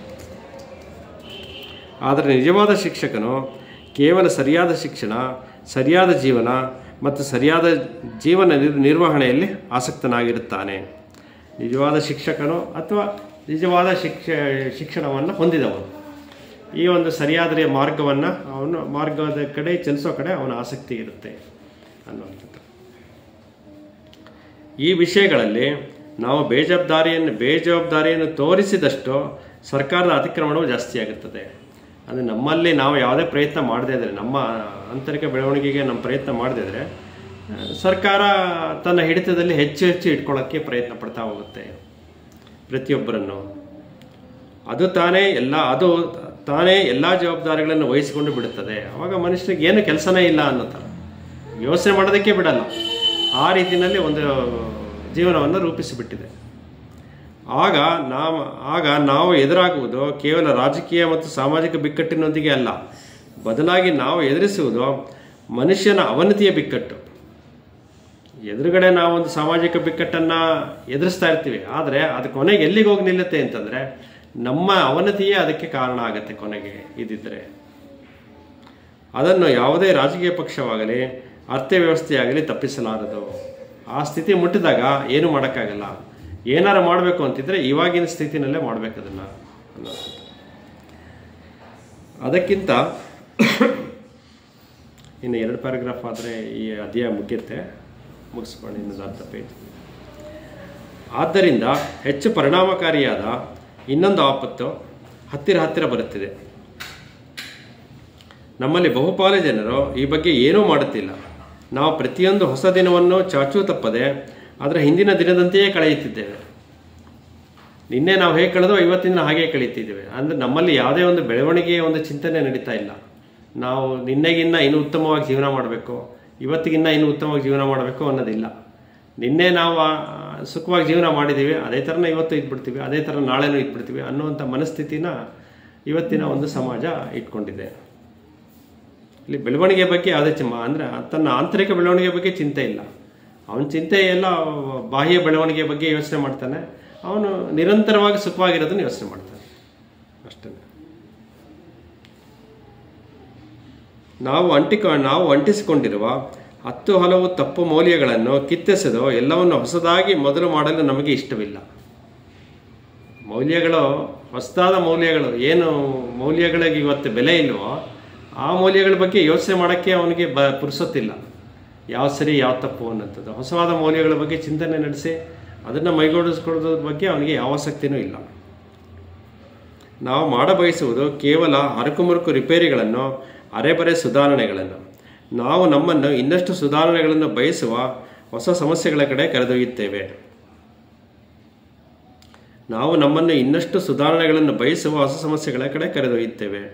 ಆದರೆ ಈಗ ಕಟ್ಟಡವೇ ಕುಸಿದು ಬೀಳುತ್ತಿದೆ, ಗೋಡೆಗಳು ಮುರಿದು ಹೋಗುತ್ತಿವೆ ಮತ್ತು ಬೆಂಕಿಯು ಎಲ್ಲವನ್ನು ನಾಶ ಮಾಡುತ್ತಿದೆ. ಹಾಗೂ ಈ ಮನೆಯನ್ನು ಸಂಪೂರ್ಣವಾಗಿ ತೊರೆದು ಹೊಸ ನೆಲದ ಮೇಲೆ ಹೊಸ ಮನೆಯನ್ನು ಕಟ್ಟಬೇಕು. ಅದಕ್ಕೆ ಬೇರೆ ತಳಹದಿ ಇರುತ್ತದೆ ಮತ್ತು ಅಲ್ಲಿ ಹೊಸ ಮೌಲ್ಯಗಳೇ ಇರುತ್ತದೆ. ಅಂದರೆ ತಳಹದಿನೇ ಇಲ್ಲದೆ ಇರೋ ಕಡೆ ಮನೆ ಕಟ್ಟುವಂಥ ಪ್ರಯತ್ನ ಮಾಡಬೇಡಿ. ಮಾಡಬೇಕು ಅಂತಿದ್ರೆ ಫಸ್ಟು ಸರಿಯಾದ ತಳಹದಿಯನ್ನು ಹಾಕಿ, ಅದು ನಿಮ್ಮೊಳಗೆ ನಿಮ್ಮ ಬೆಳವಣಿಗೆಯನ್ನು ನೀವು ಪ್ರೋತ್ಸಾಹ ಕೊಡಬೇಕು. ಅದು ಸರಿಯಾದ ತಳಹದಿ ಆಗುತ್ತೆ. ಆವಾಗ ನೀವು ಒಂದು ಕಟ್ಟಡ ನಿರ್ಮಾಣ ಮಾಡಿದ್ರೆ ನಿಲ್ಲುತ್ತೆ. ಅದು ನಮ್ಮ ನಿಜವಾದ ಬೆಳವಣಿಗೆ ಆಗಿರುತ್ತೆ ಅವಾಗ. ನಾವು ತಾಂತ್ರಿಕ ಜ್ಞಾನವನ್ನು ಸಂಪೂರ್ಣವಾಗಿ ಕೈಬಿಡಲು ಸಾಧ್ಯವಿಲ್ಲ. ಯಾಕೆಂದರೆ ಅದು ನಮಗೆ ಜೀವನವನ್ನು ಕೊಟ್ಟಿದೆ, ಬದುಕನ್ನು ಕೊಟ್ಟಿದೆ. ಅದನ್ನು ಕೈ ಬಿಡೋದಕ್ಕೆ ಸಾಧ್ಯ ಇಲ್ಲ. ಆದರೆ ನಮ್ಮಲ್ಲಿ ಆಂತರಿಕವಾದ ಅರಿವು ಮೂಡಲು ಸಾಧ್ಯ. ಅಂದರೆ ಅದಿದ್ರೂ ಸಾಧ್ಯ ಆಗುತ್ತೆ. ನಮ್ಮಲ್ಲಿ ಆಂತರಿಕವಾದ ಅರಿವನ್ನು ಮೂಡಿಸ್ಕೊಳ್ಳೋದಕ್ಕೆ ಸಾಧ್ಯ ಆಗುತ್ತೆ. ನಮ್ಮ ಕುರೂಪ, ನಿಷ್ಕರಣೆ, ವಂಚನೆ, ಅಪ್ರಾಮಾಣಿಕತೆ ಹಾಗೂ ಪ್ರೀತಿ ರಾಹಿತ್ಯವು ನಮಗೆ ಮನದಟ್ಟಾಗಬೇಕು. ಯಾವುದೇ ಸ್ವರೂಪವನ್ನು ನಾವು ಪೂರ್ಣವಾಗಿ ಅರಿತೀವೋ ಅವಾಗ ಮಾತ್ರ ನಾವು ಮುಂದಿನ ಒಂದು ಬೆಳವಣಿಗೆಯತ್ತ ನಾವು ಸಾಗೋದಕ್ಕೆ ಸಾಧ್ಯ ಆಗೋದು. ನಾವು ರಾಷ್ಟ್ರೀಯತೆ, ಈರ್ಷ್ಯೆ ಮತ್ತು ಅಧಿಕಾರ ದಾಹಗಳಿಂದ ಬಿಡುಗಡೆ ಪಡೆಯಬೇಕು. ಇದು ಸಾಧ್ಯವಾಗಲು ಬುದ್ಧಿಶಕ್ತಿ ಅತ್ಯಗತ್ಯ. ನಮ್ಮೊಳಗಿರುವಂಥ ಬುದ್ಧಿಶಕ್ತಿಯನ್ನು ನಾವು ಸರಿಯಾದ ರೀತಿಯಲ್ಲಿ ಉಪಯೋಗಿಸ್ಕೊಳ್ಳೋದಕ್ಕೆ ಸಾಧ್ಯ ಆದರೆ ಇದರೆಲ್ಲದರಿಂದ ಹೊರಬರೋದಕ್ಕೆ ಸಾಧ್ಯ ಆಗುತ್ತೆ. ಆಗ ಮಾತ್ರ ಹೊಸ ಸಾಮಾಜಿಕ ವ್ಯವಸ್ಥೆಯನ್ನು ರೂಪಿಸಲು ಸಾಧ್ಯ. ಹರಕುಮರಕು ಸುಧಾರಣೆಗಳಿಂದ ಶಾಂತಿಯನ್ನು ಸಾಧಿಸಲು ಆಗುವುದಿಲ್ಲ. ಹಳೆಯ ಐಡಿಯಾಲಜಿಗಳು ಮತ್ತು ಮೂಢನಂಬಿಕೆಗಳ ಮರು ಸಂಯೋಜನೆಯಿಂದಲೂ ಅದು ಸಾಧ್ಯವಿಲ್ಲ. ಈ ಮೇಲಿನ ತೋರಿಕೆಯ ಆಚೆಗೆ ಇರುವುದನ್ನು ಅರ್ಥ ಮಾಡಿಕೊಂಡಾಗ, ಈಗೇನು ತೋರಿಕೆಗಳಿಗೆ ಹೇಳ್ತಿದ್ದಾರೋ ಅದನ್ನು ಬಿಟ್ಟು ಹೊರಗೆ ಒಂದು ಅರ್ಥ ಮಾಡ್ಕೊಳ್ಳೋದಕ್ಕೆ ಪ್ರಯತ್ನ ಪಟ್ಟಾಗ ಆಗ ಮಾತ್ರವೇ ಶಾಂತಿಯ ಆಗಮನವಾಗುತ್ತದೆ. ಏಕೆಂದರೆ ಆಗ ನಾವು ನಮ್ಮದೇ ಭಯ ಮತ್ತು ಆಕ್ರಮಣಶೀಲತೆಗಳ ಫಲವಾಗಿ ಹುಟ್ಟಿಕೊಂಡಿರುವ ಈ ವಿನಾಶದ ಅಲೆಯನ್ನು ನಿಲ್ಲಿಸುತ್ತೇವೆ. ನೋಡಿ, ಆಗ ಮಾತ್ರ ನಾವು ನಮ್ಮದೇ ಭಯ ಮತ್ತು ಆಕ್ರಮಣಶೀಲತೆಗಳ ಫಲವಾಗಿ ಹುಟ್ಟಿಕೊಂಡಿರುವ ವಿನಾಶದ ಅಲೆಯನ್ನು ನಿಲ್ಲಿಸುತ್ತೇವೆ. ನಮ್ಮೊಳಗೆ ಶಾಂತಿ ಉದಯವಾದರೆ ಮಾತ್ರ ಇದು ಸಾಧ್ಯವಾಗುತ್ತೆ ಅಂತ. ಆಗ ಮಾತ್ರ ನಮ್ಮ ಮಕ್ಕಳ ಭವಿಷ್ಯದ ಬಗ್ಗೆ ಭರವಸೆ ಇಟ್ಟುಕೊಳ್ಳಬಹುದು. ಅದರ ಸಂಗಡವೇ ಈ ಜಗತ್ತಿನ ಉದ್ಧಾರದ ಸಾಧ್ಯತೆಯು ಒಳಮೂಡುತ್ತದೆ. ಇದರ ಪರಿಣಾಮವಾಗಿ ವಿಶ್ವ ಶಾಂತಿಯ ಕಡೆ ನಾವು ಹೆಜ್ಜೆ ಇಡೋದಕ್ಕೆ ಸಾಧ್ಯ ಆಗುತ್ತೆ ಅನ್ನೋದ್ರ ಘಟ್ಟಕ್ಕೆ ಈ ಒಂದು ಅಧ್ಯಾಯನ ಮುಗಿಸ್ತಾರೆ.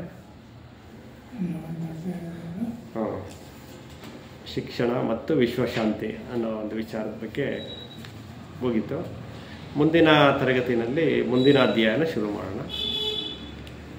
ಇದು ಶಿಕ್ಷಣದ ಬಗ್ಗೆನೇ ಇದೆ. ಅದು ಹೆಡ್ಡಿಂಗು ಶಾಲೆ ಅಂತ. ಶಾಲೆಯಲ್ಲಿ ಯಾವ ಥರದ ಒಂದು ಪರಿಸರ ನಿರ್ಮಾಣ ಮಾಡಬೇಕು ಅನ್ನೋದ್ರ ಬಗ್ಗೆ ಮುಂದಕ್ಕೆ ಹೇಳ್ತಾ ಹೋಗ್ತಾರೆ. ಹಾಂ, ಹೌದೌದು. ಎಲ್ಲ ಬರೀ ರಾಜಕೀಯ ಮಾಡ್ತಾರೆ.